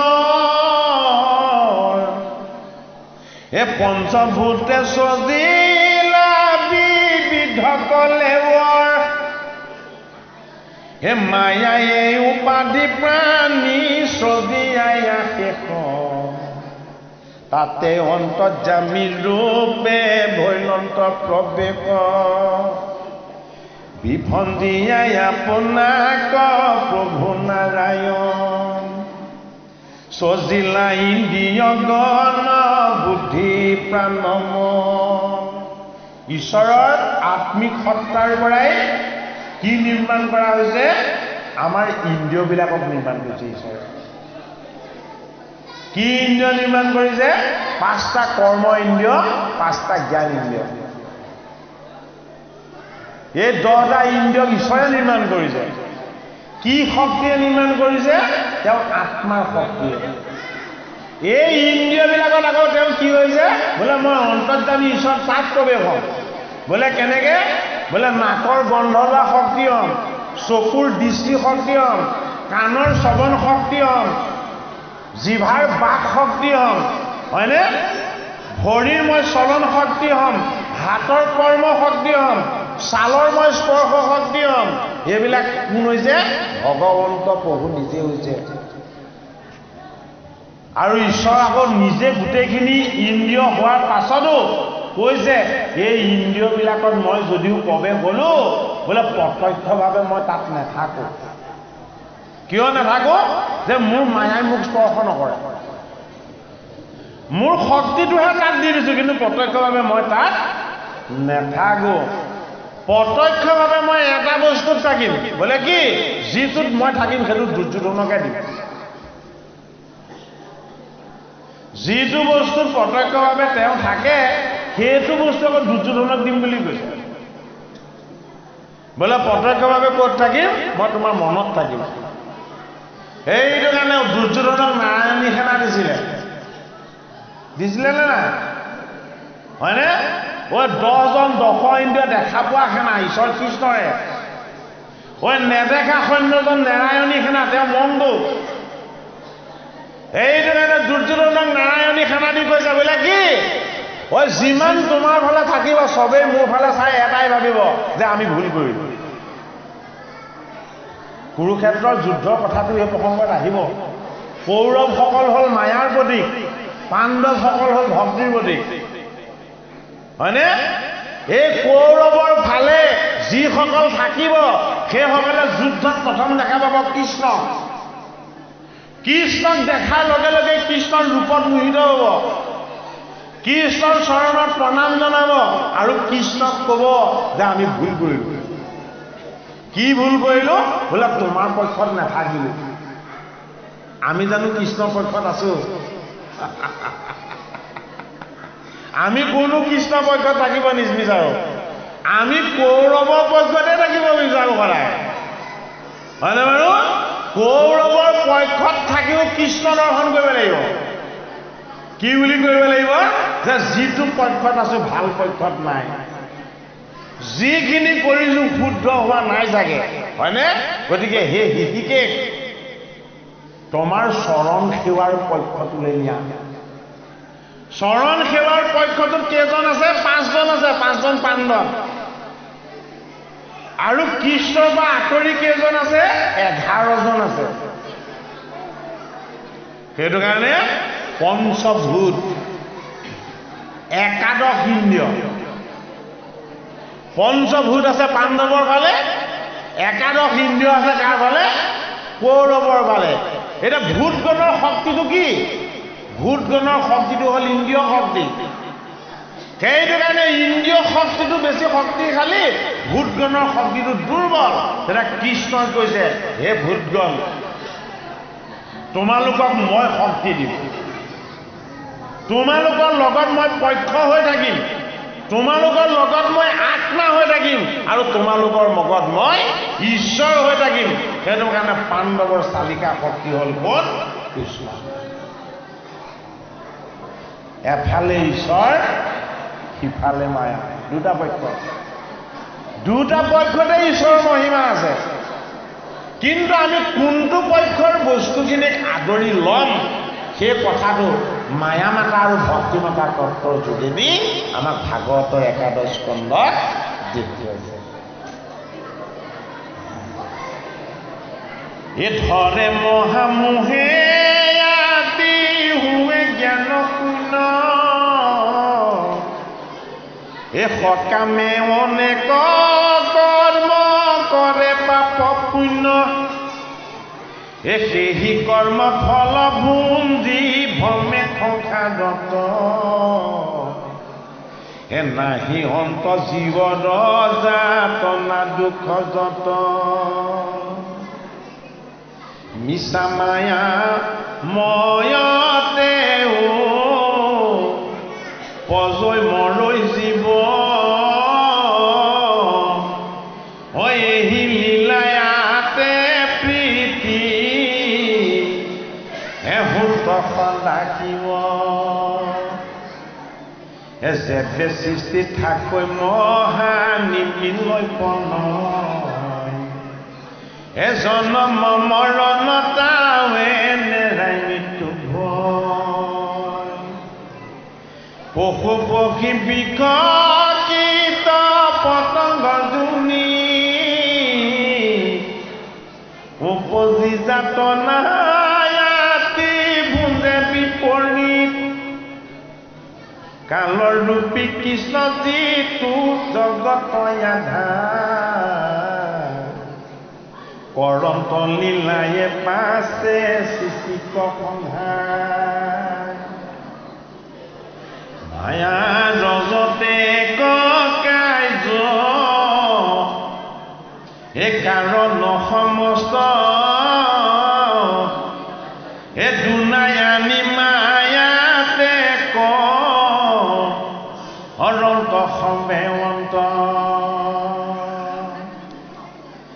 হৈবে অনাবৃষ্টি আশী শতেক বৎসৰ মিলে মাৰি মৰ লোকত নিৰন্তৰ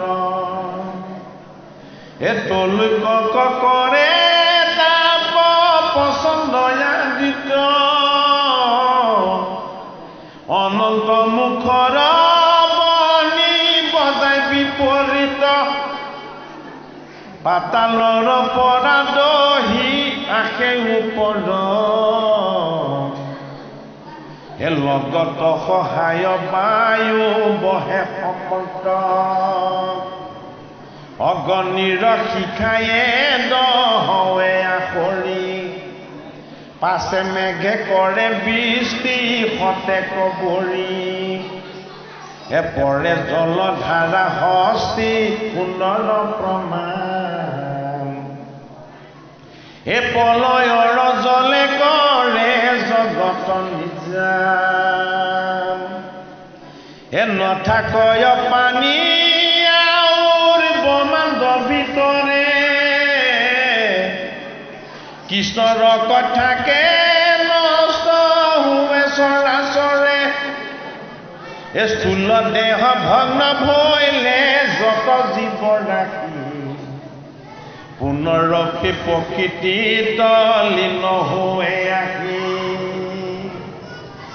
যিটো ব্ৰহ্মা মাধৱৰ ভকতি বিহীন তেওঁ আহি পুনু প্ৰকৃতিত জায়নি ভকতি নভৈলে নাই ব্ৰহ্মাৰো মুকুতি সামান্যৰ কিবা কথা কহিব নৃপতি শুনাৱে যেন মতে মহাভূত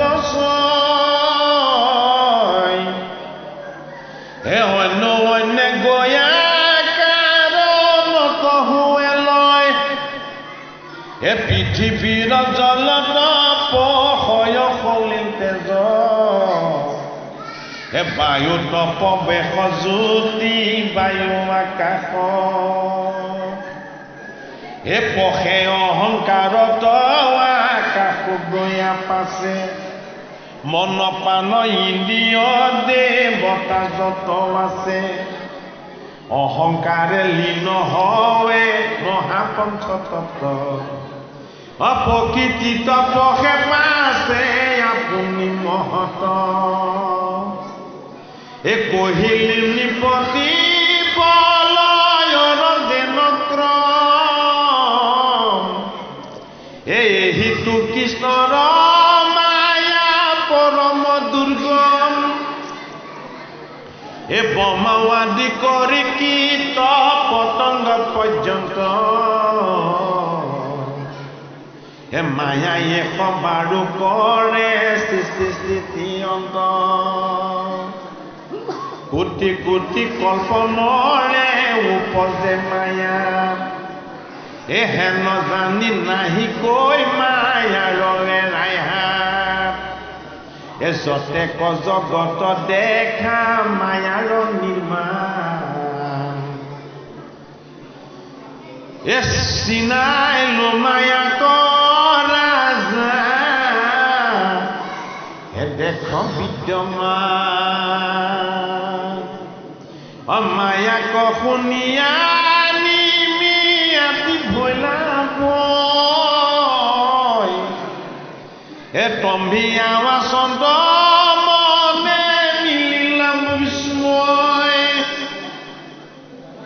সদয় হৃদয় দেখি ভৈলা সিদ্ধগ ৰাজাক সম্বোধিবলৈ মধুৰ বচন আউৰ কিবা শুনিবা কয় ইচ্ছাৰ আছে মনে পুচি নিপতি তুমি আমাত এখনে ৰাজায়ো জানিলা সবে সদয় আমাত পুচি লণ্ড কথা পাছে কৰি প্ৰণিপাত শুনা সিদ্ধ হব কহো কৰিয়া বিনয় শুনিয়া মায়াৰ কথা বৈলো মহাময় বিষয়ৰ বিকলনো গুছে কদাচি ৰাতি দিনে গৃহ কুটুম্বত মাত্ৰ শিষ বুজি মতে মহা সুখে তৰে মায়া কহিও কহিত হব যদি থাকে দয়া যদ্যপি প্ৰথমে পাইলা তৰণ উপায়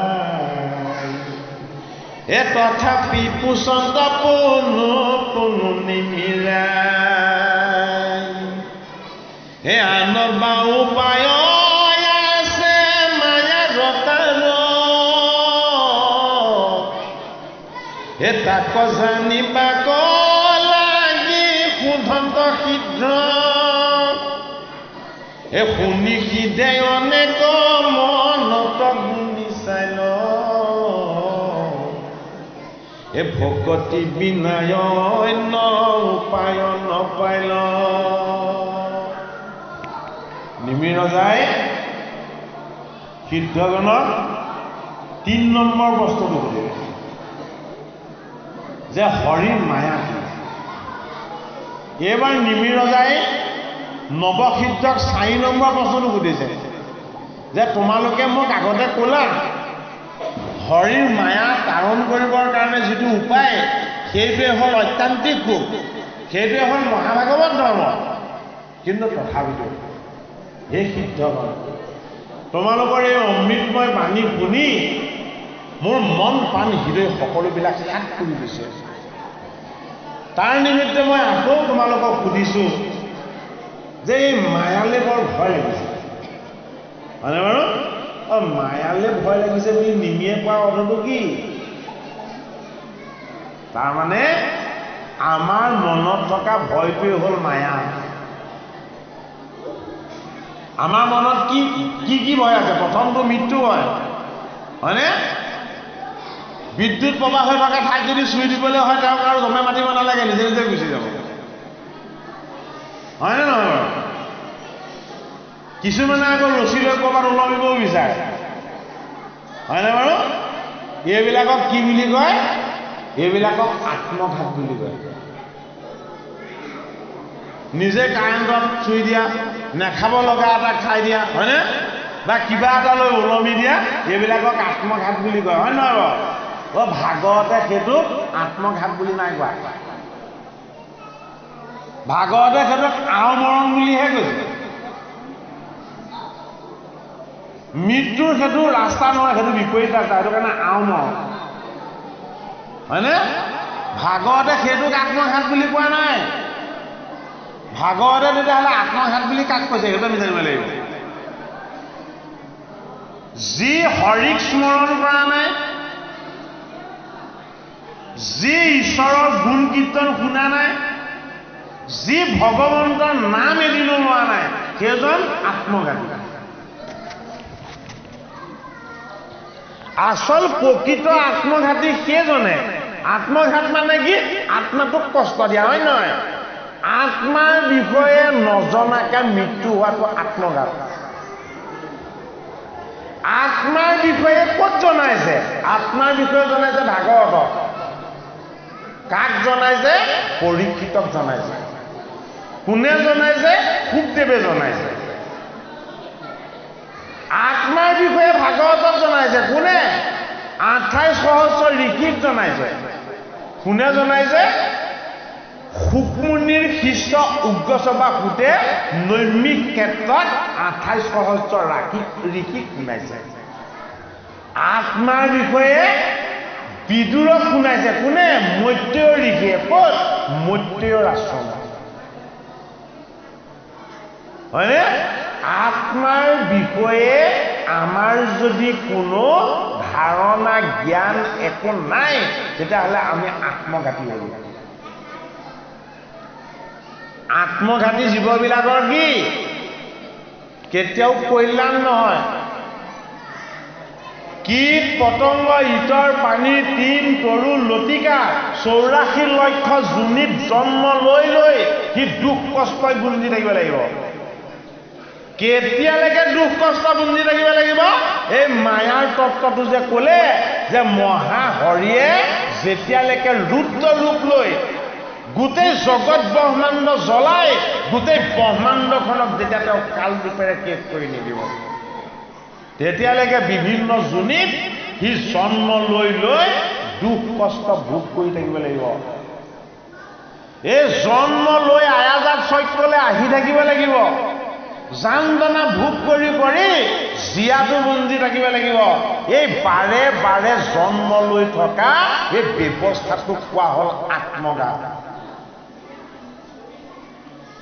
এই আত্মঘাতী ব্যৱস্থাটোৰ পৰা যদি আমি কেনেবাকৈ নিবৃত্তি পাবলৈ হয়, তেতিয়াহ'লে ক'লৈ যাব লাগিব? ভাগৱতৰ ওচৰলৈ যাব লাগিব, গীতা শাস্ত্ৰৰ ওচৰলৈ যাব লাগিব, কীৰ্তন দশম ঘোষা ৰত্নাৱলীৰ ওচৰলৈ যাব লাগিব, আৰু ক'লৈ যাব লাগিব? নামঘৰলৈ যাব লাগিব, ভকতৰ সংগলৈ যাব লাগিব। গাত খৰ খজুৱতি হ'লেও ভাল দৰৱ হ'লে দুবাৰ খাইলে ভাল হৈ যায়, যায়নে নাযায়? হয়নে? আমাৰ মনটোত লাগি থকা বেয়া খৰ খজুৱতিবিলাক ভাল কৰিবলৈ ভগৱানৰ নাম ল'ব লাগিব, ভকতৰ সংগ ল'ব লাগিব, পুণ্য ঠাইত আহি ঈশ্বৰ সেৱা কৰিব লাগিব। এই নামঘৰলৈ আহি কিয় ভাগৱত শুনিব লাগে? নামঘৰত 12 বৈষ্ণৱ বহি আছে নেদেখাকে, নামঘৰত 14 পাৰিষদ বহি আছে নেদেখাকে, নামঘৰত মহাহৰি সদায় বিৰাজমান হৈ আছে, হয়নে?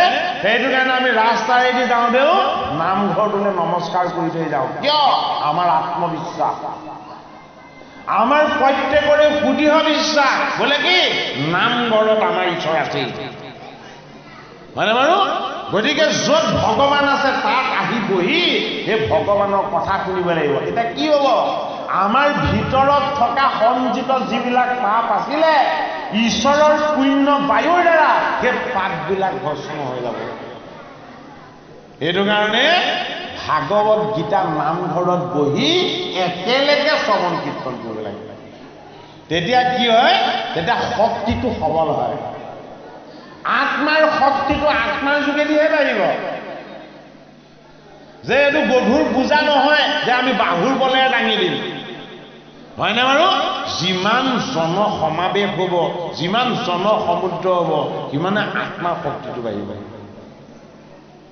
সেইটো কাৰণে ইলেকশ্যনৰ আগে আগে কিমান ডাঙৰ পেণ্ডেল দিয়ে দেখিছে নাই? অকল ভোট বিচাৰিবৰ কাৰণে নহয়, মানুহৰ লগত আশীৰ্বাদ ৰূপী আত্মাৰ সত্তা আছে, শক্তি আছে। এইটোৰ যোগেদি জগত জীৱৰ সকলোৰে কল্যাণ হয়, এইটোৰ যোগেদি কাৰো অমংগল নহয়। সেইটো কাৰণে ভক্তিৰ উদ্দেশ্যে, ঈশ্বৰৰ উদ্দেশ্যে ঈশ্বৰক জানিবৰ উদ্দেশ্যে আমি যদি ভাগৱত কথা শ্ৰৱণ কীৰ্তন কৰোঁ আমাৰ জীৱটো শুদ্ধ হ'ব। এই জীৱটো কি? এই জীৱটো হ'ল ঈশ্বৰৰ অংশ। ঈশ্বৰৰ অংশ যদি কেনেবাকৈ জীৱ শুদ্ধ হৈছে তেতিয়া কি হ'ব? আমি বাৰ বাৰ জন্ম লৈ থাকিব নেলাগে। ঈশ্বৰৰ লগত আমি এক হৈ যাব পাৰিম। এই ঋষভৰ পুত্ৰ হৈ 100জন পুত্ৰৰ জন্ম ল'লে, 9জন হৰি ধামলৈ গুচি গ'ল আৰু 81জন ইয়াত থাকি গ'ল। 81জনক কি কৰিলে? বোলে তোমালোক দ্বিজ হ'বা। 9জন বৈকুণ্ঠলৈ আহক, 81জন মৰ্ত্যত থাকক। কিয়? 9ৰ 9 গুণটো হ'ল 81। সেইটো গুণময়। 9 গুণ 81, 81জন দ্বিজ।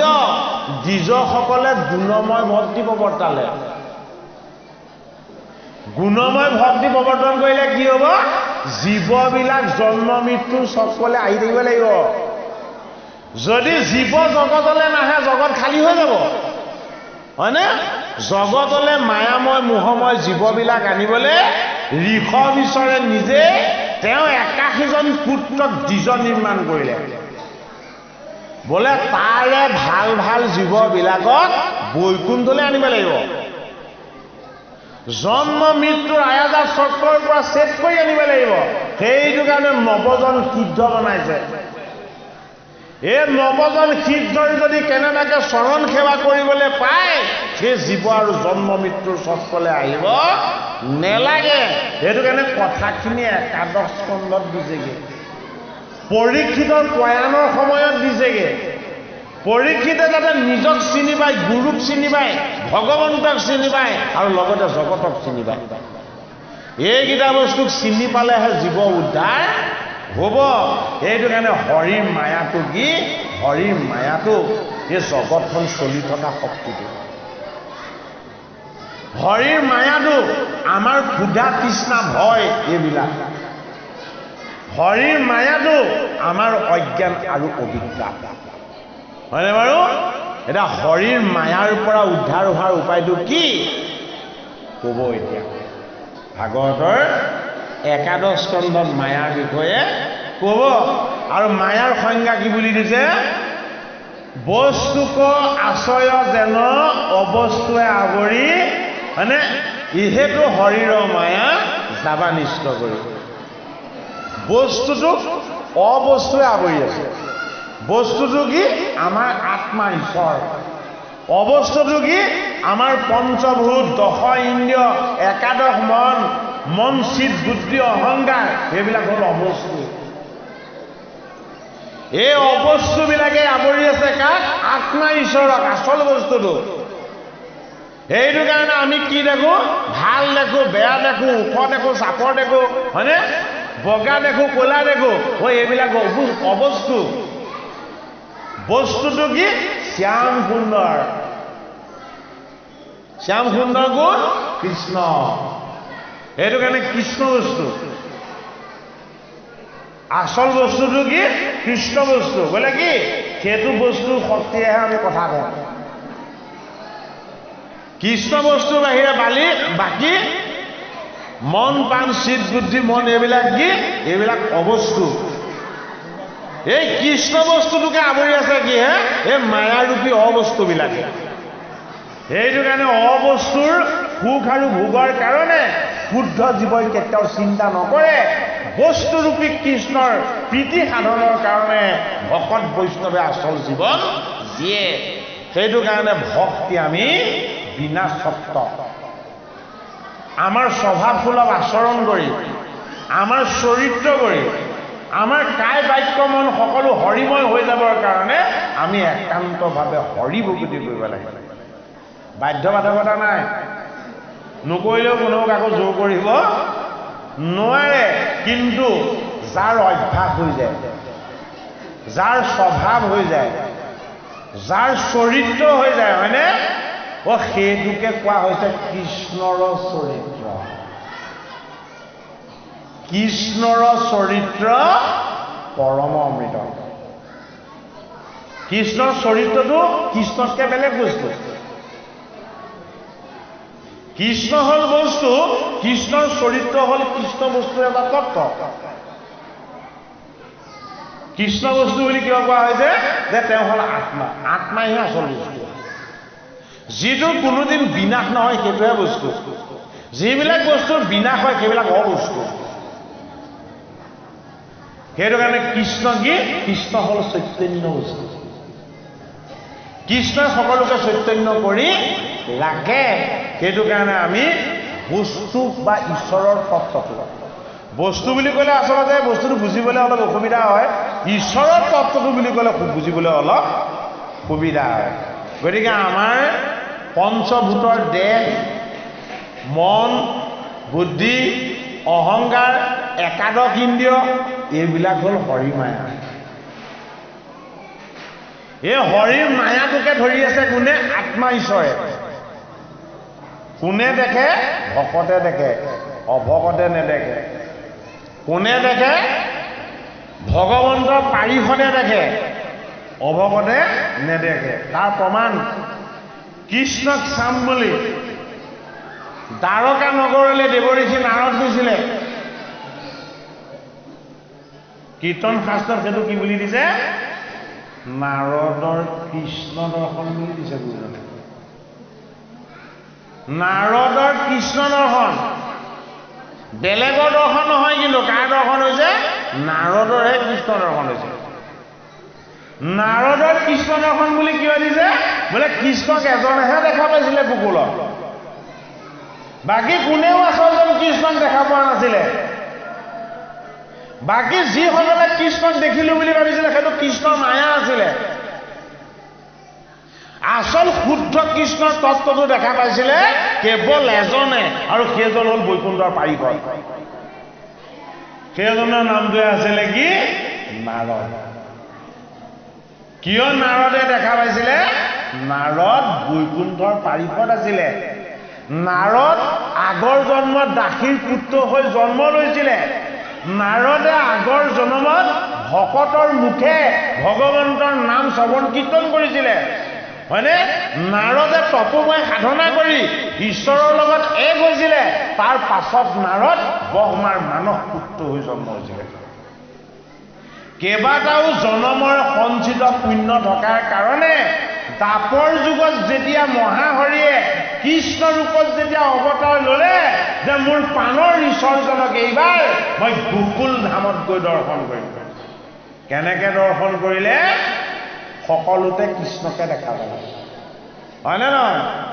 গোপীয়ে এঠাইতহে কৃষ্ণক দেখে, বাকীসকলে কৃষ্ণ আৰু ৰামক এঠাইতহে দেখে, হয়নে নহয়?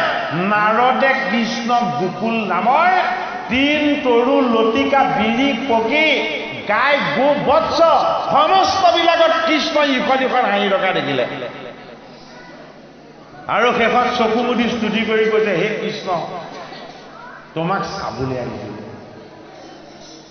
তুমি যিটো শুদ্ধ ৰূপত দৰ্শন দিলা, মই তোমাক কি বুলি কৃতজ্ঞতা জনাম? বোলে কি? তুমিতো কেৱল নন্দৰ দুলাল নহয়, তুমিতো কেৱল গোপীৰ হৃদয় নহয়, তুমি ৩ তৰু লতিকা জান জুৰি গড় নক্ষত্ৰ সকলোখিনি।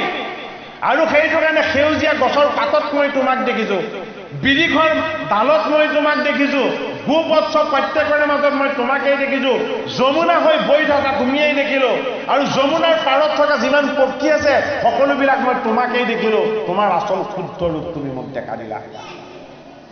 অৰ্থাৎ সেয়াহে নাৰদৰ কৃষ্ণ দৰ্শন। আপোনালোকৰ প্ৰত্যেকৰে মাজত প্ৰত্যেকে আমি কৃষ্ণক দেখা পাব লাগিব। এই প্ৰতিটো জড় বস্তুৰ মাজত ভগৱান কৃষ্ণই আমি হাঁহি থকা দেখা পাব লাগিব। প্ৰতিটো বিৰিখৰ পাতত থকা সেউজীয়াখিনিৰ মাজত আমাৰ কৃষ্ণৰ যি অস্তিত্ব, এই অস্তিত্বক আমি উপলব্ধি কৰিব পাৰিব লাগিব। সেইটোকহে গুৰুজনে কৈছে নাৰদৰ কৃষ্ণ দৰ্শন। সেই কৃষ্ণ দৰ্শন হলেহে আমি জন্ম মৃত্যুৰ আয়াজাত চক্ৰৰ যিটো ক্ৰম, এই ক্ৰমটোৰ পৰা আমি মুক্ত হৈ যাব পাৰিম। তেনে ভকতি কৰিবলৈ আমি অনুশীলন কৰিব লাগিব। কিমান কাপোৰ কিনিব? প্ৰতি মাহত ডিজাইন সলনি হয়। কিমান অলংকাৰ কিনিব, প্ৰতি ছমাহত আপডেট হৈ থাকে, হয়নে? একাউণ্ট খালী কৰি দিছে আৰু আলমাৰীত দম দম কাপোৰ জমা কৰি দিছে, তথাপিতো কিনি আছে।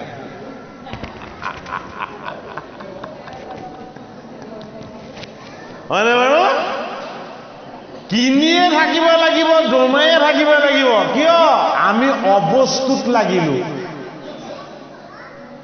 যেতিয়ালৈকে অবস্তুত লাগি থাকিম তেতিয়ালৈকে অবস্তুকে গোটাই থাকিব লাগিব, হয়নে বাৰু? সেইটো কাৰণে ৰাতিপুৱা শুই উঠি অথবা সন্ধ্যা ভগৱন্ত প্ৰভুক আমি প্ৰাৰ্থনা কৰিবলৈ অভ্যাস কৰিব লাগিব। কি মতে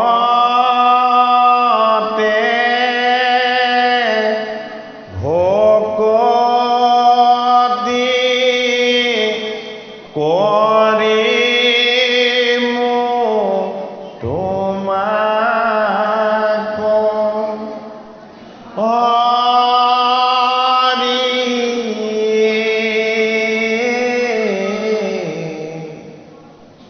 মই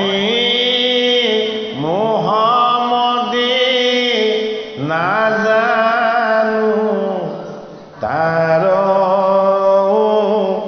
বাহিৰা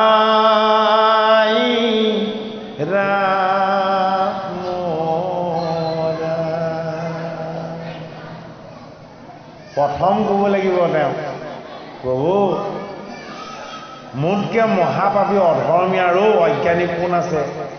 তুমি হলা 4 বেদ 14 শাস্ত্ৰ 17 পুৰাণ, তুমিয়ে হলা জ্ঞান বিজ্ঞান তদং ৰহস্য, তুমিয়ে হলা গীতা ভাগৱত সমস্ত শাস্ত্ৰৰ সাৰ তত্ত্ব। এই সমস্তখিনিৰ ওচৰত মই অতি মহামতী। প্ৰথম প্ৰাৰ্থনা সেইটোৱে ঈশ্বৰৰ ওচৰত শুদ্ধ প্ৰাৰ্থনা, যে তোমাক ভক্তি কৰিব নাজানিলো। জানিলো মানে অহংকাৰ, হয়নে নহয়? জানিলো মানে অহংকাৰ হ'ব নে নহ'ব? সেইটো কাৰণে আমাৰ মনত অহংভাৱ কেতিয়াও থাকিব নালাগিব। অহংভাৱ থাকিলে ঈশ্বৰ আমাৰ পৰা আঁতৰ হ'ব, হয়নে বাৰু? আৰু যিমান বেছি সময় প্ৰাৰ্থনা কৰিলেও মনত এইটো অনুভৱ হ'ব লাগিব যে 24 ঘণ্টাৰ ভিতৰত মাত্ৰ ইমানকণ সময়হে তোমাক ভাবিলো, বাকী সময়খিনি তুমি ৰচনা কৰা মায়া মাতাকে দি থাকিলো। মহাবলৱন্ত দুৰ্বাসনা ঘোৰ হৰি,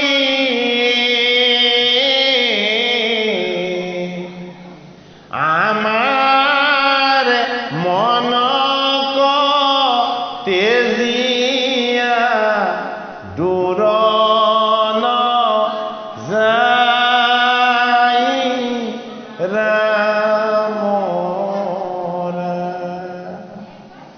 আমাৰ দেহত বল নাই জানো? ইন্দ্ৰিয়বিলাকত শক্তি নাই জানো?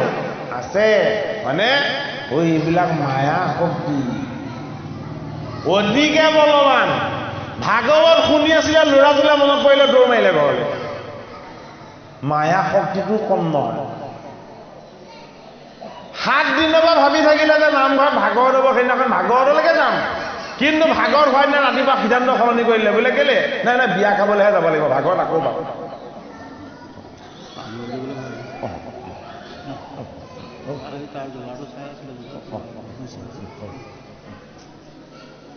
গতিকে আমাৰ লগত থকা মায়া শক্তিটো বৰ শক্তিশালী। মায়া শক্তিটো হ'ল মিছা শক্তি। মায়াৰ শক্তিৰে মোহিত হৈ আপুনি ঘৰৰ ডিজাইন সলনি কৰি থাকিব লাগিব, কাপোৰৰ ৰং সলনি কৰি থাকিব লাগিব, অলংকাৰৰ ডিজাইন সলনি কৰি থাকিব লাগিব, আৰু কেতিয়ানো চুলি চব বগা হৈ গ'ল গমেই নাপাব। ৰং সানোতে সানোতে, কাপোৰ সলাওঁতে সলাওঁতে জীৱন শেষ হৈ যাব, অৰ্থ ছেটিছফেকশ্যন নাহিব, আত্মসন্তুষ্টি নাহিব, হয়নে বাৰু? সেইটো কাৰণে আমাক মাধৱ মহাপুৰুষে কৈছে কি, বুকু ডাঠি লোৱা, দুবাহু উদ্ধ কৰি লোৱা। কি বুলি? যে ৰামৰ চৰণত শৰণ লৈলো, মানৱী জনম সাম্ভৰ কৰিলো। ৰামৰ চৰণত শৰণ লোৱাজনে আত্মাৰ সুখৰ কাৰণেহে বস্ত্ৰ পিন্ধিব, আত্মাৰ সুখৰ কাৰণেহে অলংকাৰ পিন্ধিব আৰু আত্মাৰ সুখৰ কাৰণেহে অন্ন পান কৰিব। সেইটোৱে ৰামৰ ভকত আৰু বেলেগৰ মাজত পাৰ্থক্য। এইটো কাৰণে হনুমন্ত ভকত হৈ থাকিলে বোলে কি মই তোমাৰ নামৰূপী ফল খাম, বেলেগ নাখাওঁ।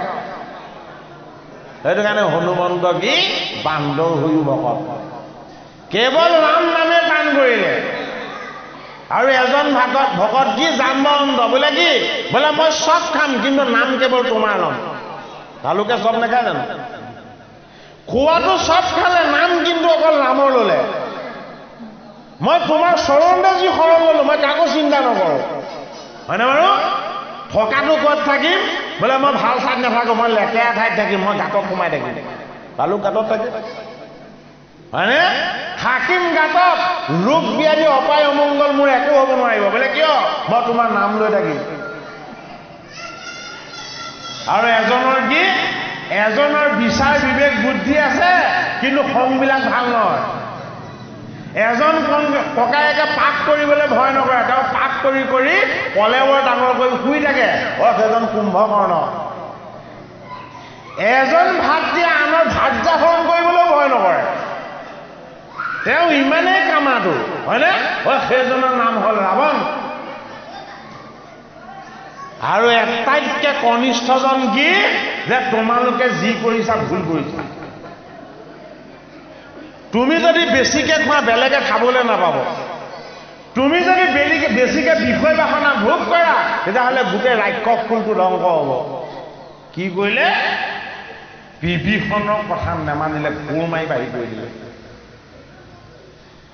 এই লংকাৰ পৰা খেদা খাই বিভীষণে কি কৰিলে যে দুজন ভাতৃ পিতৃ মাতৃ ইষ্ট কুটুম্ব গোটেই ৰাক্ষস কুল ত্যাগ কৰিলো। বোলে কিয়? এইবাৰ মই তোমাৰ চৰণলৈ আহিছো, তোমাৰ চৰণ আৰু তোমাৰ নাম, এই দুটা বস্তুৰ বাহিৰে মোক এই জগতত একো নালাগে, হয়নে বাৰু? লগে লগে ৰামচন্দ্ৰই এটা মুকুট পানিলে, মুকুট আনি লক্ষ্মণৰ সৈতে মুকুট অনালে। মুকুট অনাই বিভীষণক প্ৰথম ৰজা পাতি লৈছে যে তুমি মোৰ চৰণৰ শৰণ ললা, মোৰ বাহিৰে তোমাক একো নালাগে বুলি ক'লা, মই তোমাক আজি ৰজা পাতি দিছো। বোলে কিয়? ৰাজ্যখন পাছত দিম।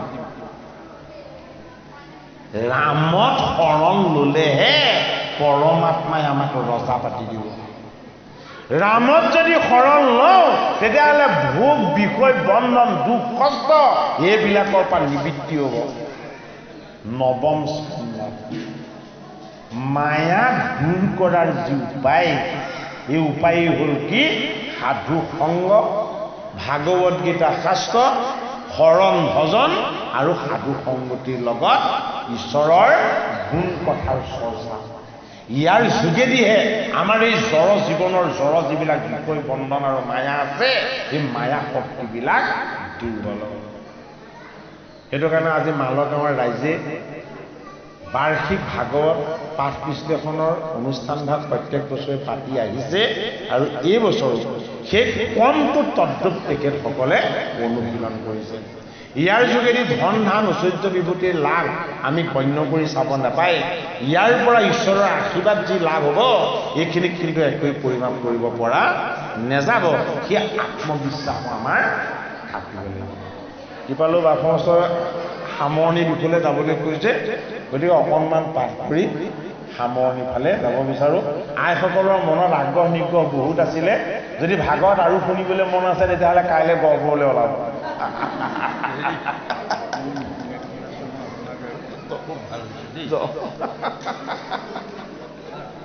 ঠিক আছে দেই।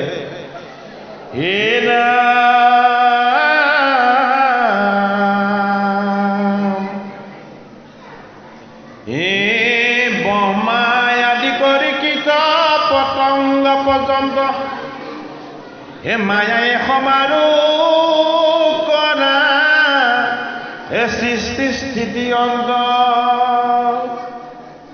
হে শুনিষি দেৱনে কমনত গুণি চাই ল হে ভকতি বিনাই আইন হে উপায় নাপাই ল।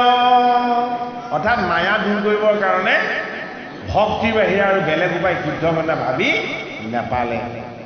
এই অনেক প্ৰকাৰে দ্ৰহাই চিত্তক একান্ত এ দিলন্ত ৰাজা কপি পলায়নে সিদ্ধান্ত এ মায়াৰ তৰণ নিমি শুনিও সম্প্ৰতি এ উপজাবে প্ৰথমে সবাতো বীৰকতি অ দেখি শুনি মনে ইটো জগত যতেক এ মায়াৰ ৰচনা ইটো সমকে তাতক এ দুখ দূৰ যাবে সুখ হবে বুলি মনে এ কৰ্মক আৰম্ভ কৰ এ মহামোহজনে এ দুখেকে মিলাৱে সুখ এ নাহিকে কিঞ্চি এ দেখি অকৰ্মৰ হেন এ ফল বিপৰীত। কৌৰৱে যুদ্ধখন কিয় কৰিছিলে? দুৰ্যোধনে যুদ্ধখন কৰিছিলে যে ইন্দ্ৰপ্ৰস্থ আৰু হস্তিনাপুৰ দুইখন মই লওঁ, পাণ্ডৱক বেজীৰ আগত অহা মাটিকণো নিদিওঁ, পাণ্ডৱক বেজীৰ আগত অহা ভূমিকণো নিদিওঁ বুলি যুদ্ধ কৰিছে। কোনে? দুৰ্যোধনে। আৰু কি পালে? 100 কৌৰৱক হেৰুৱালে। বেজীৰ আগত অহা মাটিকণো নিদিওঁ বুলি কৰা যুদ্ধখনত 11 অক্ষয়িনী সেনা থকা স্বত্তেও ইন্দ্ৰপ্ৰস্থ হস্তিনাপুৰ একো নাপালে, হয়নে বাৰু? আৰু পাণ্ডৱে যুদ্ধ কিয় কৰিছিলে? পাণ্ডৱে যুদ্ধ ৰাজ্য লাভৰ কাৰণে কৰা নাছিলে, বাসুদেৱ কৃষ্ণই পৰামৰ্শ দিছিলে যে মোৰ আজ্ঞা বুলি মানি তুমি যুদ্ধখন কৰা, নহলে অৰ্জুনে যুদ্ধত ধনু পেলাই দিছেতো যে মই যুদ্ধ নকৰোঁ, মই নোৱাৰোঁ কৰিব, এইসকলক বধ কৰি মোৰ সুখৰ ৰাজ্য নালাগে। আৰু কৃষ্ণই কৈছে তোমাক সুখৰ ৰাজ্য নালাগে বুলি যেতিয়া ক'লা, এই 2খন ৰাজ্য মই তোমালোকক চন্দাই দিম, মানে বাৰু সেইটোৱে হ'ল নিৰ্গুণ ঈশ্বৰৰ মহিমা। যি লাগে লাগে কৰি থাকে তাক একো নিদিয়ে, আৰু যি নেলাগে বুলি স্বীকাৰ কৰে তেওঁ সকলো ঘূৰাই দিয়ে। গতিকে ভগৱানে ভক্তি কৰিবলৈ শিকাই দিছে, বোলে কি মোক একো নিবিচৰাকে বিনা চৰ্তত ভক্তি কৰি যোৱা, মই তোমাক চব ইচ্ছা পূৰ কৰি দিম, আৰু মোক লাগে লাগে বুলি যদি ভক্তি কৰা মই তোমাৰ পৰা কিন্তু আঁতৰি গৈ থাকিম। সেইটো কাৰণে ঈশ্বৰ আমাৰ পৰা আঁতৰি যোৱাটো হ'ল মায়া, ঈশ্বৰৰ চৰণলৈ আমি ওচৰ চাপি যোৱাটো হ'ল কি? ভক্তি। সেইটো কাৰণে ভক্তিৰ দ্বাৰাহে মায়াক নিৰ্যাতন কৰিব পৰা যাব। এই কোটি কোটি কল্প মৰে উপজে মায়া, হেন জন্ম নাহি কৈ মায়াৰ এৰাই হাত, যতে জগত দেখা মায়াৰ নিৰ্মাণ, চিনাইলো মায়া কৰা যা দেখ বিদ্যমান। যে মই তোমাক তুমি চকুৰে যিমান দেখিছা, অৰ্থাৎ আকাৰবিলাক কি? মূৰ্তিবিলাক বোলে মায়া, যিমান মূৰ্তি আছে চব মায়া। আমাক গুৰুজনাই সেইটো কাৰণে কি দিছে? মায়ামুক্ত মূৰ্তি দিছে, বাংময়। বাংময় কি? ভাগৱত। আমাৰ গুৰুৰ সিংহাসন ভাগত ভাগৱত প্ৰতিষ্ঠা কৰা হৈছে। কিয় ভাগৱত প্ৰতিষ্ঠা কৰা হৈছে? ভাগৱত ঈশ্বৰৰ বাংময় মূৰ্তি। বাংময় মূৰ্তিৰ বৈশিষ্ট্য কি? বোলে মোৰ শ্ৰৱণ কীৰ্তন কৰিবা মই চৈতন্য হৈ যাম, মোক স্মৰণ কৰিবা মই চৈতন্য হৈ যাম, হয়নে বাৰু? মই তাতে বিৰাজমান হৈ থাকিম। এইটো কাৰণে ভগৱানক স্মৰণ কৰা, ভগৱানক মনত পেলোৱা, ভগৱানৰ নাম লোৱা, এইটো হ'ল ভক্তি। তাতে আগত পৰীক্ষিত নিবদিক গুৰু ভগৱান সুকে বুজাই কৈ দিছে, কি বুলি বুজাই কৈছে? তুমি কৃষ্ণকে বুজিবা, একমাত্ৰ কৃষ্ণতে বুজিবা। যত দেখা যত শুনা চবে মায়াময়, সত্য কেৱল কৃষ্ণ। সেইটো কাৰণে আমি কৃষ্ণই হ'ল আমাৰ আত্মা, কৃষ্ণই হ'ল পৰমাত্মা, কৃষ্ণ সত্তাটোৱে হ'ল অবিনাশী। সেইটো কাৰণে অবিনাশী এটা সত্তা হ'ল কি? শব্দ। শব্দৰ বিনাশ নহয়। সেইটো কাৰণে শব্দৰ তত্ত্বই হ'ল বাক্য। এই বাক্যৰ যিটো বাংময় মূৰ্তি, এই বাংময় মূৰ্তি হ'ল ভাগৱত শাস্ত্ৰ। সেইটো কাৰণে আমি ভাগৱত শাস্ত্ৰ আৰু ভগৱান কৃষ্ণ এই বস্তুৰ মাজত পাৰ্থক্য বিচাৰ কৰিব নালাগে। কিয় পাৰ্থক্য বিচাৰ কৰিব নালাগে? এইটোৱে হ'ল নিৰ্গুণ বস্তু। য'ত পাৰ্থক্য বিচাৰ কৰা হয় সেয়া হ'ল গুণময়। য'ত ঈশ্বৰ আৰু ঈশ্বৰৰ তত্ত্বৰ মাজত পাৰ্থক্য দেখা নাযায় সেয়াই হ'ল ঈশ্বৰৰ স্বৰূপ। সেইটো কাৰণে ঈশ্বৰৰ স্বৰূপ ভাগৱত শাস্ত্ৰত আছে, ভগৱানৰ গুণ কীৰ্তন আৰু উপাসনাত আছে। ভগৱানৰ গুণ কীৰ্তন আৰু উপাসনাৰ যোগেদি আমাৰ জীৱ শুদ্ধ হ'ব, আমাৰ পাপ দহন হ'ব, পাপ ভস্ম হ'ব আৰু আমাৰ পুণ্যৰ অভ্যুদয় হ'ব। এই পুণ্যৰ অভ্যুদয় হ'লেহে জীৱ এটা ভগৱানৰ ওচৰলৈ যোৱাৰ পাপ পথটো পৰিষ্কাৰ হ'ব। নহ'লে ভগৱানৰ ওচৰলৈ যোৱাটো ইমান সহজ কথা নহয়। জনমে জনমে ভগৱন্তক ভজিও জীৱ ভগৱন্তৰ ওচৰ পাবলৈ নোৱাৰে। কিন্তু নামৰ মহামহিমা। অজামিলেতো ঈশ্বৰ মতা নাছিলে, ভাগৱতৰ 6ষ্ঠ স্কন্ধত নাম মহিমা দেখুৱাইছে। অজামিলে কাক মানিছিলে? অজামিলে ভগৱানৰ নামো নাজানে, ভগৱানক মতাও নাই। অজামিলে মাতিছে কনিষ্ঠ পুত্ৰক নাৰায়ণক। মাতিছিলে নাৰায়ণ, আহিল বিষ্ণুদূত। বিষ্ণুদূতে যমদূতক কি ক'লে? বিষ্ণুৰ মহিমা ক'লে, নামৰ মহিমা ক'লে আৰু ঈশ্বৰৰ তত্ত্ব ক'লে। গতিকে ভাগৱত আমি কাক বুজিব লাগে, কাক উপাসনা কৰিব লাগে, আমি সৎসংগ কেনেকৈ ল'ব লাগে, সেই গোটেই ব্যৱস্থাটোৱে প্ৰক্ৰিয়াটোৱে আমাক ভাগৱত শাস্ত্ৰ ভাগত দেখুৱাইছে।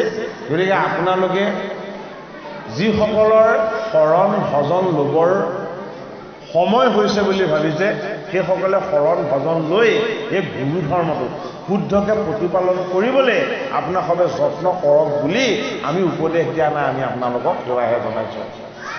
হয়নে বাৰু? এই ধৰ্ম যদি শুদ্ধকৈ প্ৰতিপালন কৰা যায় তেতিয়াহ'লে আমাক ধাৰণ কৰি ৰখা আত্মা শক্তিটো কি হ'ব? সক্ৰিয় হ'ব, ইফেক্টিভ হ'ব। তেতিয়া কি হ'ল? আমি ৰোগ ব্যাধি অপায় অমংগল এইবিলাকৰ পৰা ঈশ্বৰৰ কৃপাত মুক্ত হ'ব পাৰিম। হে ৰাম, এই দুখে মিলাৱে সুখ, এনাহিকে কিঞ্চিত দেখি অকৰ্মৰ হেন এ ফল বিপৰীত। কৰ্মৰ ফলবিলাক কেনেকুৱা হয়? সুখ বিচাৰিলে দুখহে পায়, সেয়াবিলাক কৰ্মফল। হয়নে বাৰু? গতিকে কৰ্মফলৰ কৰ্মবন্ধ ছেদ কিহে কৰিব লাগিব? হৰি ভকতি যোগেদি কৰিব লাগিব। হৰিত যদি ভকতি কৰা যায় কৰ্মবন্ধনৰ ফলটো যে ভাল বিচাৰিলোঁ বেয়া আহিল, বেয়া বিচাৰিলোঁ ভাল আহিল, এই ফলৰ বন্ধনৰ পৰা জীৱ কি হ'ব? মুক্ত হৈ যাব। হে আপোনাৰ মৃত্যু বুলি মানিবে ধন, হে নানা পীৰা মিলে আখি এই হাড় কাৰণ, এ পুত্ৰ পত্নী গৃহ সবে এখনেকে চঞ্চল, এই সবে কোন প্ৰীতি এসাধিবে ফল, এ স্বৰ্গলোক বিনাশী নাহি কেতাতো সুখ, এ শুনিও স্বৰ্গত আছে এ যত মহাদুখ। দোহাই দিছো দেই, সময় হৈছে। হে ৰাম, এ পুত্ৰ পত্নী গৃহ সবে এখনেকে চঞ্চল, এই সবে কোন প্ৰীতি এসাধিবে বিফল, এ স্বৰ্গলোক বিনাশী নাহিকে তাতো দুখ, এ শুনিও স্বৰ্গত আছে যত মহাসুখ, ৰাম ৰাম, হে ৰাম ৰাম ৰাম। ও হৰি, ও ৰাম। শ্ৰীমন্ত শঙ্কৰ হৰি ভক্তৰ যাৰা